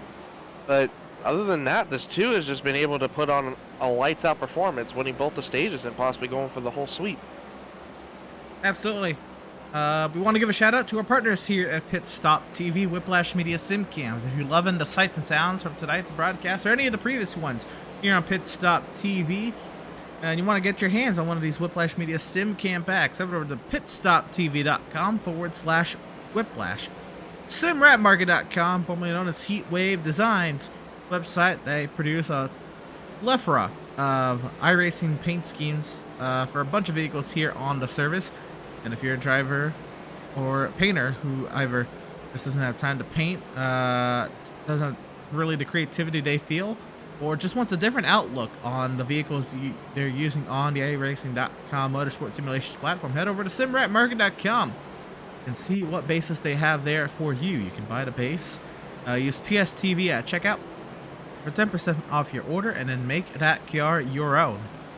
And of course, Permanent Makeup in Crown, Maine. You deserve the best care that money can buy. You can contact them at permanentmakeupinmaine.com. Here we are, Ed. We are now into, I believe we're coming up to 56 laps to go this time by for Seth Fitzpatrick. Yeah, I'm looking at one battle starting to creep up a little bit. The 11 of Scott Bailey starting to run down Seth Berger in the 77 machine for 4th place. We got a car around. Jacob Reeves in trouble. Oh, and he was running in the top 10, and that's big news, too. That's a playoff driver looking for points. And that's a pretty significant damage. Doesn't look like the toes are broken or anything, so looks like he's going to keep her going, but a lot of damage to that 22 machine. Oh my. And, oh my goodness. I don't know how his toe is not broken. That was a big hit to that left side. That might be a meatball, though. He might have to come in and repair that. Not toe link damage, but maybe all but toe link damage. He's still out on track right now. He's just ahead of our leader, Seth Fitzpatrick. He's about to go 2 laps down. But that helps some of these drivers possibly. If he does have a meatball flag and has to come service that damage, that helps somebody like Devin Smith. I know Devin Smith is running in 10th place right now, but that's a spot. Yeah, absolutely. If Jacob Reeves does have to come and pit that machine, which it looks like at this point is not a meatballed car. He's about to get struggling. He's just letting the leader by here. I don't know if he's coming down the pit lane. That's a spot right there for Jeremiah Stutzman, though. And Jeremiah is going to be moved up to 8th. And he's going to be looking to reel in Kevin Powell, who's still 1 lap down, but he's going to try to get... I think he's honestly just trying to follow Seth Fitzpatrick through this right now, to be honest with you. I know he might have fresher tires, but, I mean... Oh, actually, I might have to reconsider that, because it looked like he was trying to make a pass for a second. He looks like he's setting it up. Well, let's make no mistake. Other than Adam Gardner, Jeremiah Stutzman is the fastest car on the racetrack. And he has like, what, 50, 60 lap difference of tires compared to these guys? Yeah, absolutely. And Adam Gardner has 3 lap fresher tires. But the thing is, Adam Gardner's 35 laps off the pace. So, he's on the track. He is running the fastest laps, Adam Gardner is. But, in terms of what's going on here, he is out of contention. Jeremiah Stutzman, though, he is running the 2nd fastest laps with that being factored in. And tailing right now, Seth Fitzpatrick has not made a move on race leader. And you know what? It's hard. And sideways! This is the 11 of Scott Bailey. And that's going to help Seth Berger out a little bit. Because Scott was starting to catch a little bit, but that's definitely going to give Seth Berger some more breathing room. Oh my goodness. And I was actually about to say, is like, what is Seth Fitzpatrick going to do once he catches the 11 and the 77? Because they both might be battling soon for that position, but honestly just made it a heck of a lot more easier for the 2. You're right. Clears up half that battle. I believe Stutzman maybe was trying to hope for a little bit of help there from Scott Bailey as well. To try to work his way past. And it's hard. Because how do you justify passing the race leader? Yeah, especially like this far after pit stops, right? You know, the leader's not really looking back and looking for cars on fresher tires anymore. Stutzman, you know, obviously he was way out there on the oddball strategy. But I mean, I recall even in the leaders we did yesterday, there was a point where I was faster than the leader, chased down the leader, and I'm like, well, how do I, you know, justify making a dive on the leader, you know? Like, yeah, exactly.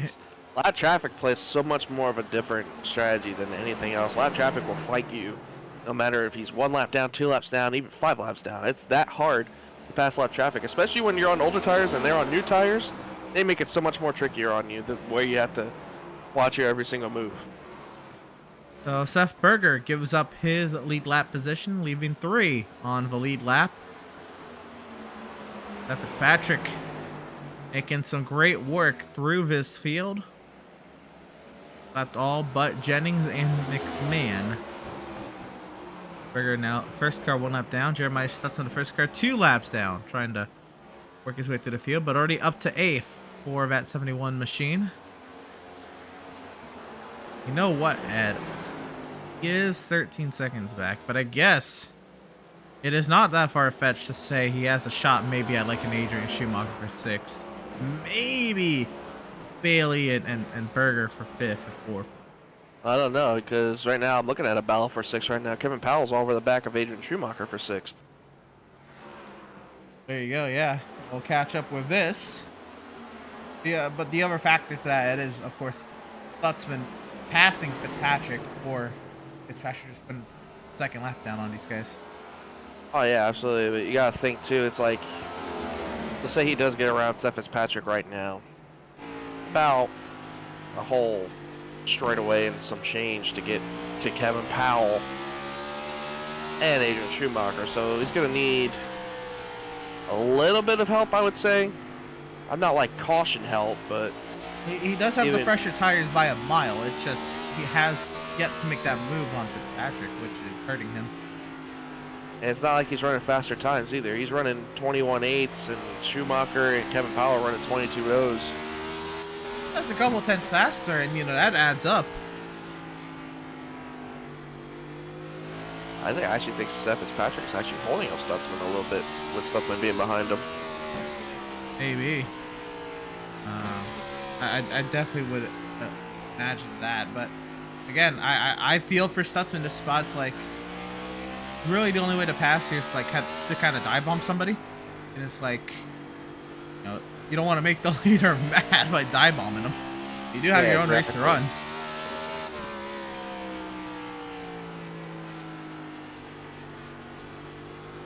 All right, on board with Adrian Schumacher, back at Kevin Powell. This battle heat up. Powell closes a little bit on entry, but loses it somewhat on exit. Adrian just has really good exit speed.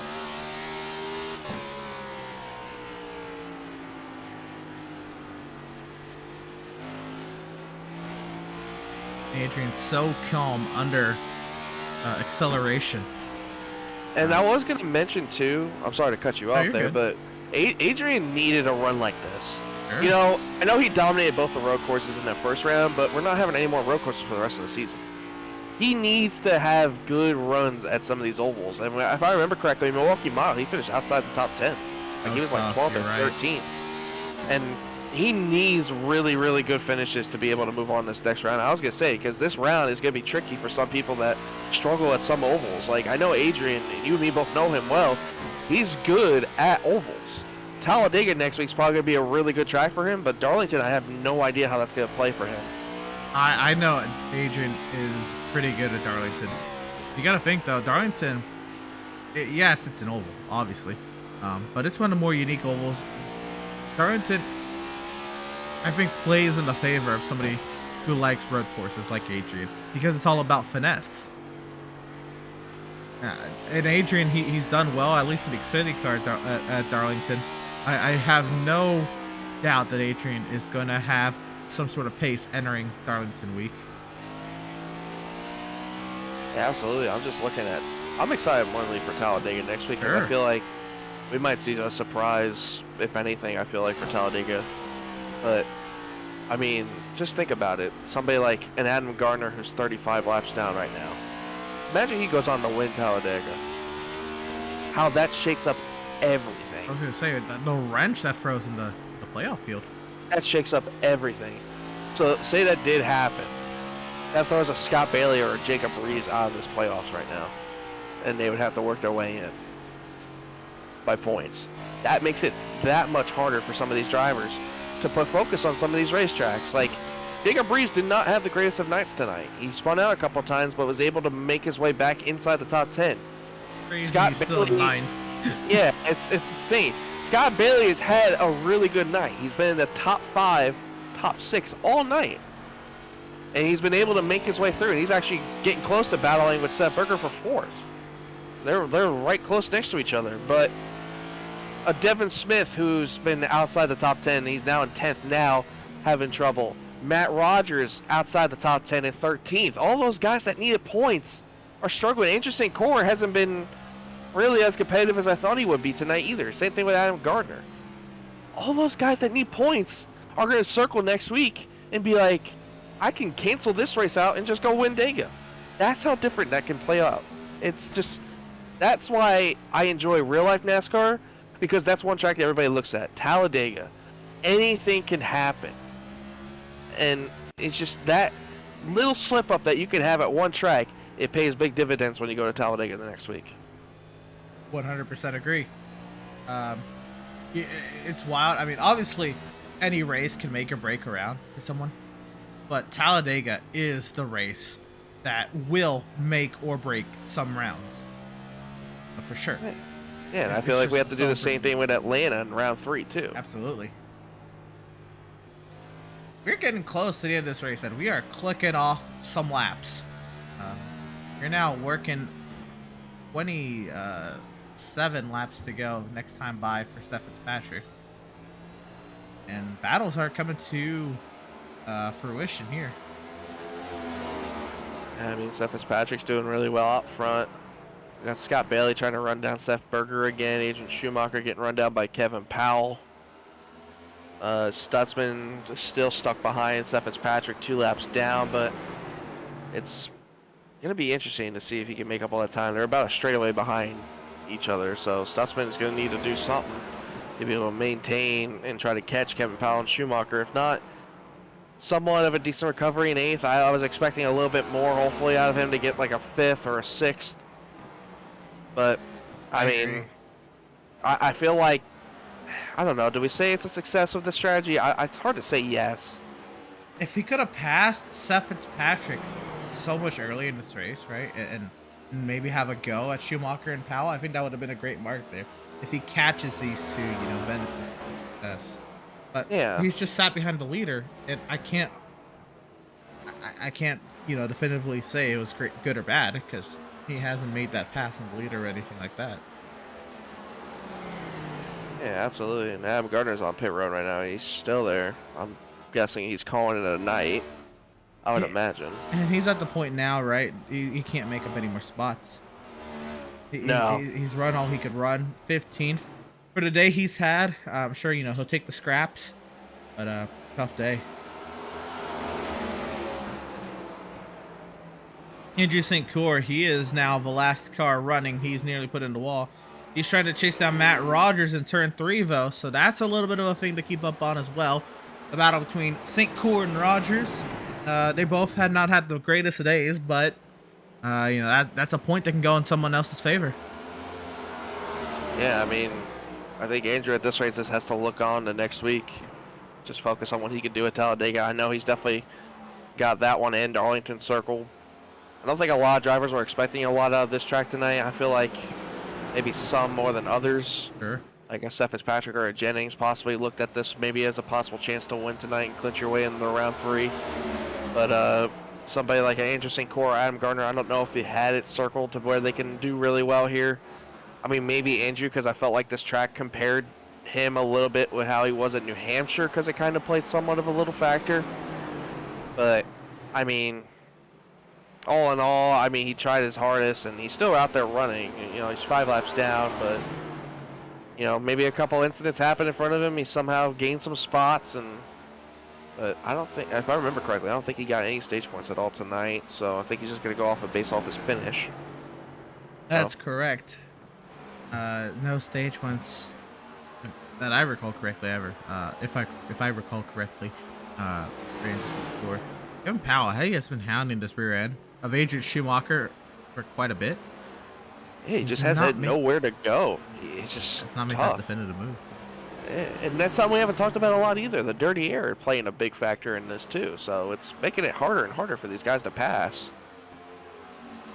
Like some guys have made it easy on each other to pass each other because of the fresher tires comparison, and then some people maybe just send it on to the bottom because that bottom's really the preferred line. You really want to pass somebody, so it's just. But in Kevin Powell's situation right now, it doesn't help that Adrian's running the same exact. Oh, Justin McMahon! He has gone around. Oh no! From 3rd,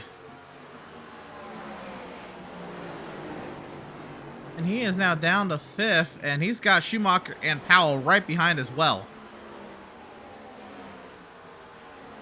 Trying to figure out what happened to the 20 machine. Oh, goodness gracious. And I don't know exactly what happened, but Saw he was running around Matt Byers. I don't know if that had anything to do with it. Here we go. Oh, looks like the same thing he did earlier. Oh. He said this time he goes to the inside wall. Brutal hit for the 20. He still keeps it going. He still kept it going, though. So he's still on track, but he lost a ton of spots there. He lost 2 spots, and that brought him down to 5th. But he's got Adrian Schumacher and Kevin Powell just behind him. That would be for 6th and 7th as well, but I don't know if they'll get him. But that's frustrating, too. The 20 was having such a good night running around in 3rd. He definitely had really great pace, but I don't think he's going to get the finish he wanted tonight. What this has done, though, is it's rejuvenated some life in this battle now for 5th. Now between McMahon, Schumacher, and Powell, there is more to play for. More chips are needed to play at this table. Not only did it do that, I think it rejuvenated the driver in the 77. Oh, yeah. I think back-to-back top 3 finishes, that's got to be really good. I mean, still, I know he hasn't had the confidence in himself, but, I mean, you're inching your way to possibly doing really well at tracks you don't think you're going to do well. And we're going next week to a track where he won in the regular season at.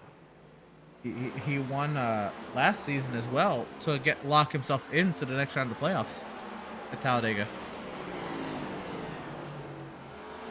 All he has to do really is just hold on for, all he has to do right now is just hold on for 13 more laps. And even if he loses 4th, or 3rd, to Scott Bailey, that's still a great run. Yeah, and again, that guy you mentioned too, Scott Bailey, a really good run when he needed it. He's 2 points above the cut line going into this race. And I think right now he's going to have a really good cushion going into Dega. Something I missed are the 12 of Andrew St. Coeur. And Ed, I just have to wonder, we're getting closer to the end of this race. Is the opportunity for a caution maybe around a corner, though? Having more and more incidents. Oh, and I see exactly what happened. I see some front end damage to this 91 machine. There we go. Yeah, we're going to find out right here. Oh, no, he tried to pit. Yeah, I think it looked like Andrew was trying to pit, and he just couldn't get it to rotate, to turn into the pit road, and Jennings had nowhere to go. It just ran right in the back of him. Well, luckily for Jennings, that didn't really... I mean, that gives him a 4X, yeah, but it didn't look like it hurt his car all that bad to where he's going to be tremendously down somewhat, but... And, he's only got a few laps left in this race. But if Andrew St. Coeur went completely around there, that could have brought out a caution. Yeah, exactly, and that would have changed a lot. Seth Berger would have got the free pass. That would have meant there were 3 cars on the lead lap. Yeah, all 3 of them would come down pit road, get fresh tires, and it'd be a dogfight to the end. Yeah, and I don't think you want to see Jennings on a short run shootout to where a win punches yourself into the next round. Now, Andrew St. Coeur, I think he's going to call it a night as well. Leaving 13 cars running.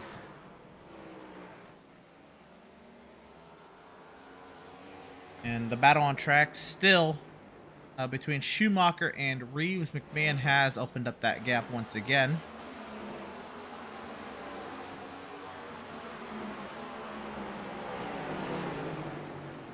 Yeah, and again, good runs for people that need them. Schumacher needed a good run at short. Ooh, almost had jinxed that for there. He got loose off of turn 4, but a good run for Schumacher. And Kevin Powell, I think, right now is the highest finishing. Oh no, Justin McMahon is the highest finishing non-playoff driver, but Kevin Powell is the second, and both of those guys are doing really well. Kind of confusing because they're both almost running the same cars, but one has a different color on the base, and the other one's a different number. So, but overall, they're having really good nights. Good to see some of these drivers that needed good runs having good runs. Jacob Reeves, out of everything we've seen him spinning out about 2-3 times, is going to finish in the top 10 along with Devin Smith, who's had somewhat of a quiet night. Jeremiah is back in 8th after that kind of weird strategy that I don't think we ever expected anything to happen. And Scott Bailey and Seth are going to finish 3rd and 4th. Jennings is going to hopefully bring it around to 2nd, and Seth Fitzpatrick is going to hopefully take this race as we're going to 3 laps to go, coming to 2. 3 laps to go for the 2 of Seth Fitzpatrick. 2.5 now as he works his way down the back straightaway here at Lakeland, Florida's USA International. And it's been a dominant day for this number 2 machine. Again, if he's able to hold on to these final 2 laps, it'll be well deserved. He would have led all but 11 laps today, Ed. It will keep the drivers to win in the playoffs this season at 2 between Schumacher and Fitzpatrick. He can come around and do it one more time. He'll take the white flag here, presented by Whiplash Media Sim Cams.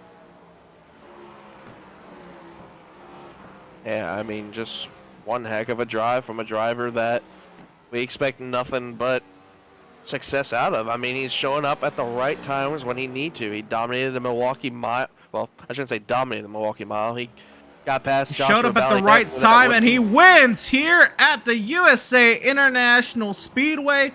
2nd win in the playoffs, 4th on the season. It'll be Jonathan Jennings in 2nd. Seth Berger, 1 lap down. He crosses the line in 3rd. Scott Bailey, 4th. Justin McMahon rounds out the top 5. And Kevin Powell beats out Adrian Schumacher. Something happened to Schumacher. Oh, the 93, I think, may have had contact with the 82. We got it here. Here's the final lap, final move. And a little bit of contact did occur here in the turn 3, Ed. But Kevin went for the inside and just... Ugh. I don't know about that one. I don't think Adrian's going to be happy about that. You know, that's gonna be tough. I know, mean, I know it's the final lap, like, and you're going for that spot, right? But yeah, and Adrian's a playoff driver that needs every spot too. So that's someone who just got driven through in turn 3. Adrian yeah, Schumacher. remind you a little bit of something too from Milwaukee a little bit. I think the 93 got into the 81. Type of contact. What it does remind me of is the driver who won Milwaukee has now won here at USA International, Seth Fitzpatrick, with the dominant race victory, and we will talk to him. Bringing on up driver of the number 2, Seth Fitzpatrick. Seth, it's your 2nd win of the playoffs, and it was his dominant one at that. It's your 4th win on the season. You lock yourself into the round of 8. How are you feeling? Oh, we're feeling pretty good, Emerson. We're feeling pretty good. Absolutely. This one was all yours. You led from pole. You led 214 laps. The only laps you didn't lead were on pit cycle. Some drivers stealing them from you. Other than that, very dominant performance, Seth. Talk about what it was like preparing for this race with all your teammates and the work you put in this week before you even got here. Oh, we put quite a bit of time in on it. I knew we was going to be good though. We was all pretty equal throughout there, and if it wasn't for Matt's base, he was the one that helped us all with it. He was the one that had the base to it. So, man, a couple little adjustments, and this thing was on rail. Now, it's a great win here on one of the final short tracks on the season. You got a couple more coming up in the next round.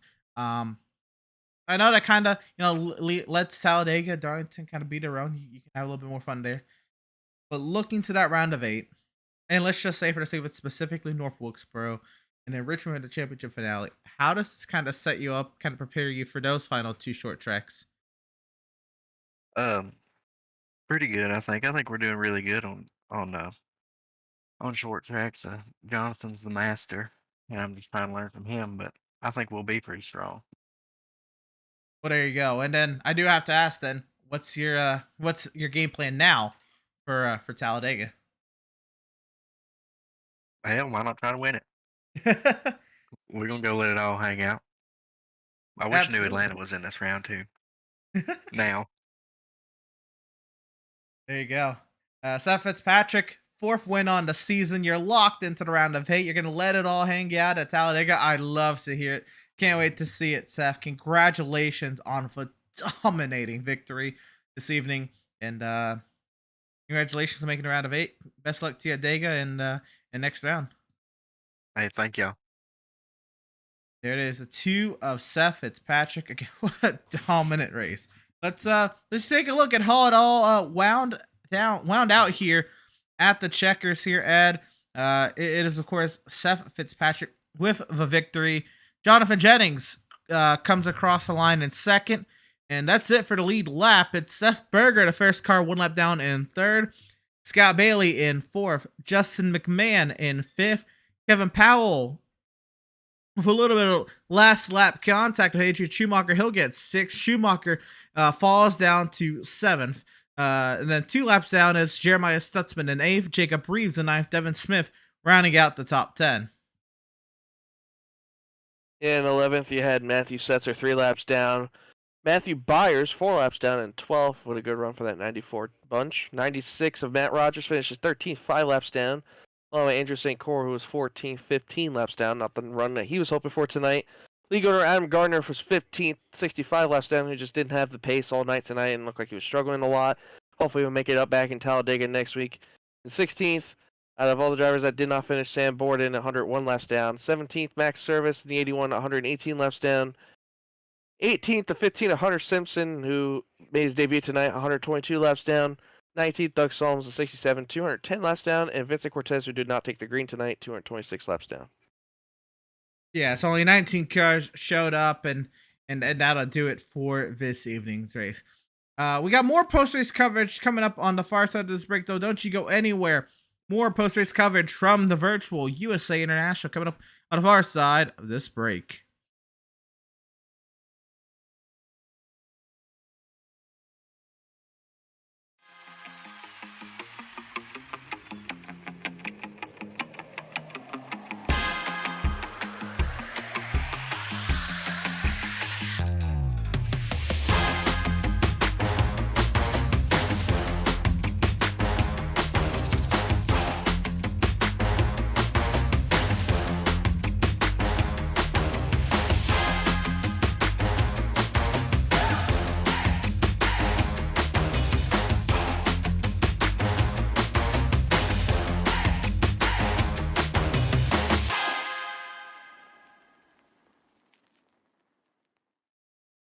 After months of quarantine, we're all interested in how we can become our best self. The team at Permanent Makeup and Cryo is here to help you get the flawless makeup look every day without the extra effort or time. When it comes to your appearance, you deserve the best care that money can buy.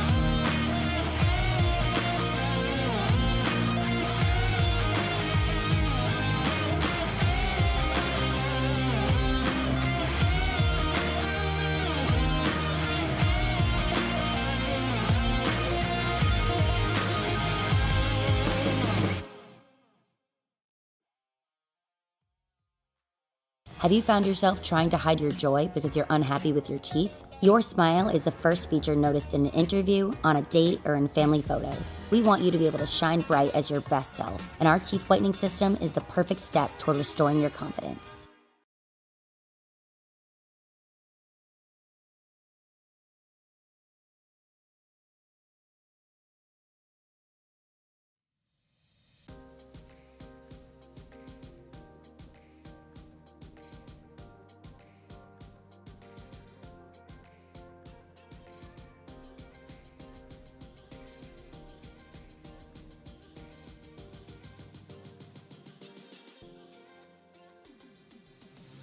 Welcome, race fans, back to the virtual USA International Speedway here in virtual Lakeland, Florida.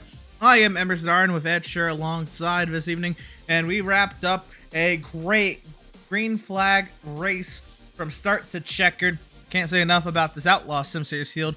Doing their best to keep these races clean and green, and it was a lot of fun tonight. It was Seth Fitzpatrick, the dominant driver, but his teammate, kind of been the short track ace this season, comes up one spot short tonight. Ed, Jonathan Jennings is standing by. And Jonathan Jennings with a great second place run tonight. It just seemed like you guys at Last Chance had a great run all night tonight. It just seems like your buddy Seth Fitzpatrick and teammate had a little bit more something different than you had. It just looked like you couldn't catch him at all, and looked like you needed a couple things to go your way to be able to catch him. Was there anything you thought you could have done different possibly to go get him for the win? Yeah, I could have qualified better. Once we caught lap traffic, it was hard to make up any time on him. So I'm happy for him. It's a good team finish anyway. Yeah, especially with how your points were looking tonight. It was a pretty good night overall for you. You got good stage points all night tonight, even finishing second. Overall, that puts you in a good spot going into Talladega next week. Now, does it maybe change your mind a little bit how you play Talladega? Are you going to play it safe maybe, or go aggressive for the win possibly? We talked to your teammate earlier, Seth Fitzpatrick, who said he's going to try to fight for that win. Now, does it worry you that possibly somebody that's below that cut line might have a chance to maybe knock some people out of the points, even maybe knock your chances out, possibly going for the win? I just want to come out of Talladega without losing any points, so I can race Darlington the way I want. That's the one I really care about. So I don't know. Well, stage points, I'll go after those. But other than that, they can have the win as long as it's not somebody below the cut line. Now, you mentioned you're more looking forward to Darlington compared to Talladega. Is there something in particular that you're looking at Darlington that's maybe your best track to possibly clinch yourself into that third round? I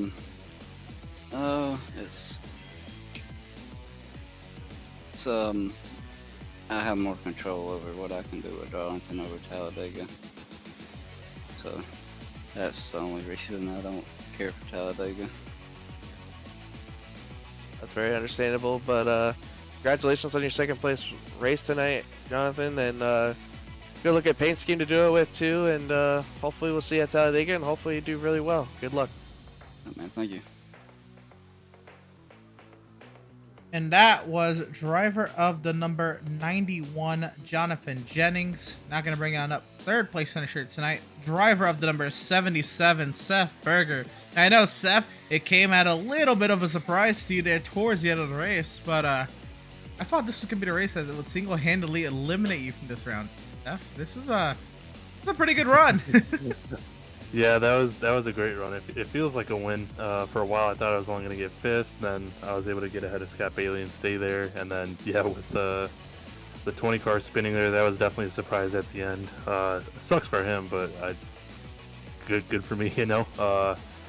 I felt like the setup was good. Like I told you before the race, this is probably my worst track on iRacing. At least I think. I'm not sure if I was better at this track, how much better I could have done. Felt like the setup was good enough. I don't know what else I could have done, but I'm happy with third. That's all I needed, stage points, and on to Talladega.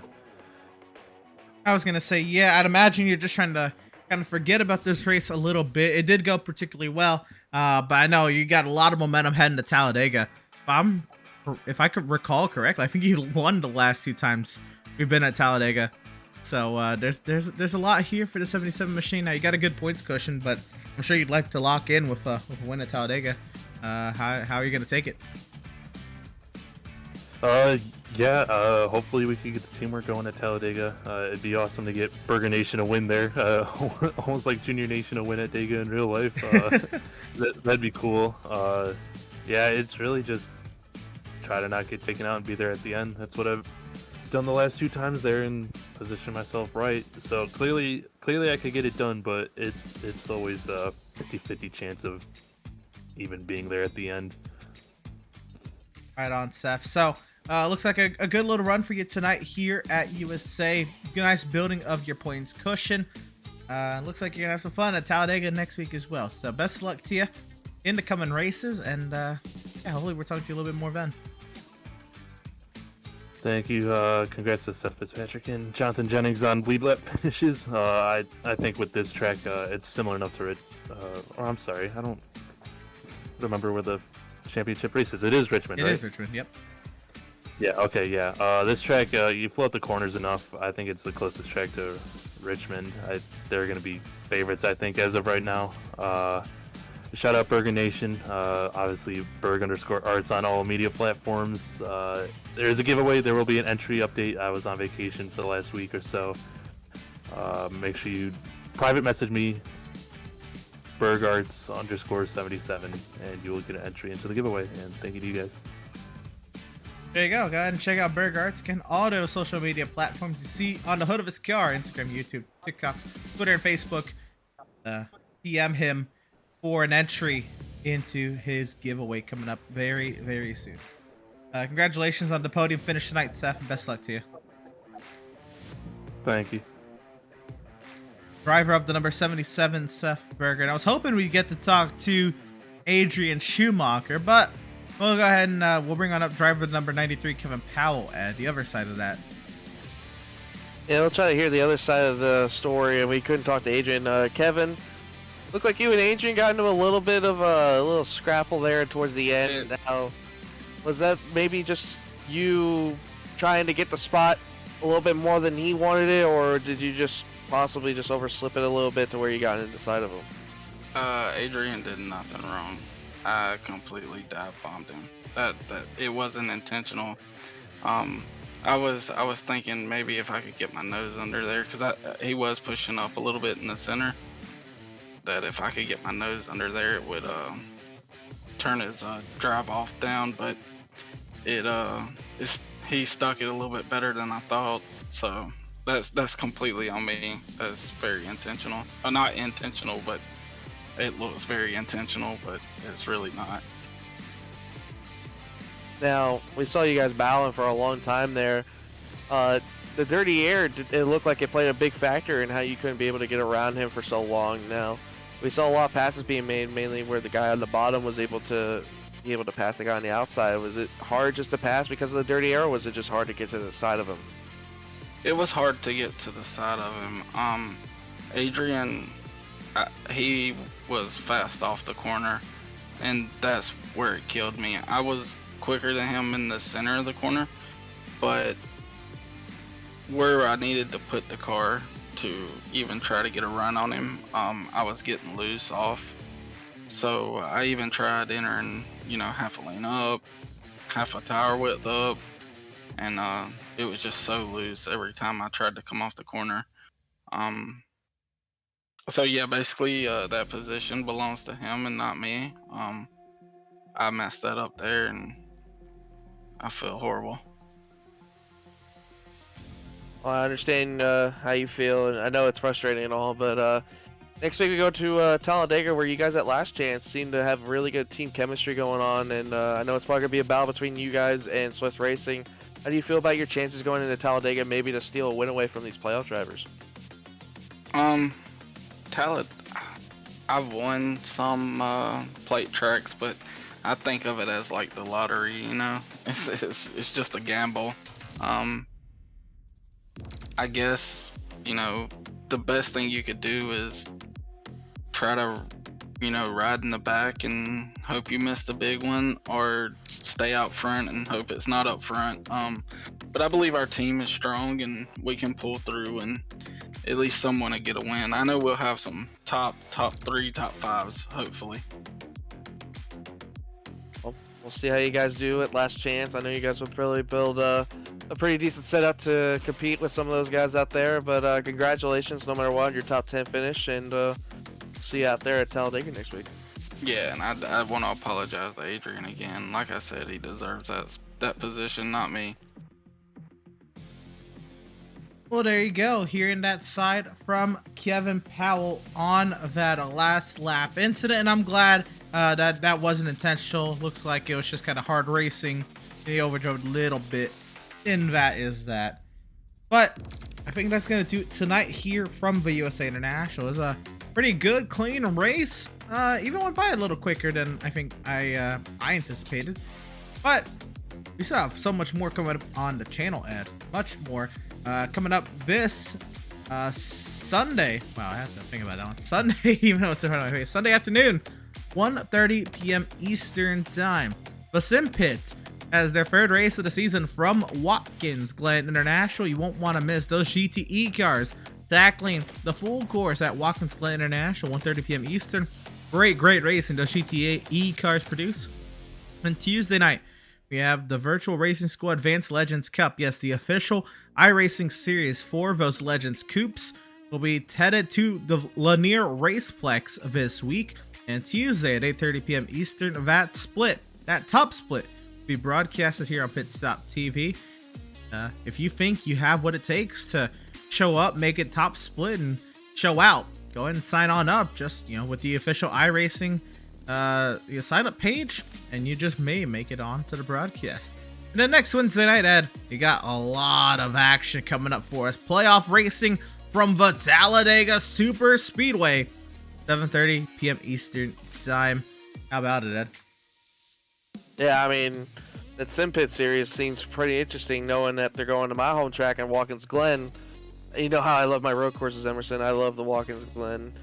I just think it's such a fabulous track for not only NASCAR, but for GT3s and all that. But I love it when the IMSA series goes there, and it's a great time to watch it. But I think, I mean, do we really have to say that we're really looking forward to Talladega? I mean, I think everybody's looking at Talladega next week, just thinking what could possibly happen. I mean, we don't know what's going to happen. We don't know who's going to win. And I think we might have a surprise. Who knows? We'll see what happens when we go there. But I'm excited. The schedule looks pretty good, but it seems even more interesting when we find it on social media, right, Emerson? I mean, our social media pages get going pretty good. We can check them out at facebook.com/pitstoptv or instagram.com/pit_stop_tv, twitter.com/pitstoptv_, where some of you may be watching on the Twitch channel at twitch.tv/pit_stop_tv, or on YouTube at youtube.com/c/pitstoptv1, where you can catch all the action of Pit Stop TV action, whether it's Outlaws, Sim Pit, the Advanced VRS, Legend Coupes, whatever track they go to this week. I can't remember exactly, but it should be an exciting one. We definitely have all the coverage coming up, and I'm excited for it. Absolutely. And well, yes, that'll do it here from Lakeland, Florida's USA International. Excuse me. We're happy to have had you all here tuning in and joining us for tonight's action, and we hope you enjoyed tonight's broadcast. For all on Pit Stop TV, Ed Scher beside me on the mic, I am Emerson Arden. Thank you all for tuning in, and we'll see you Sunday afternoon for the Sim Pit from Watkins Glen International, or next Wednesday night for playoff action from the big, bad Talladega Super Speedway.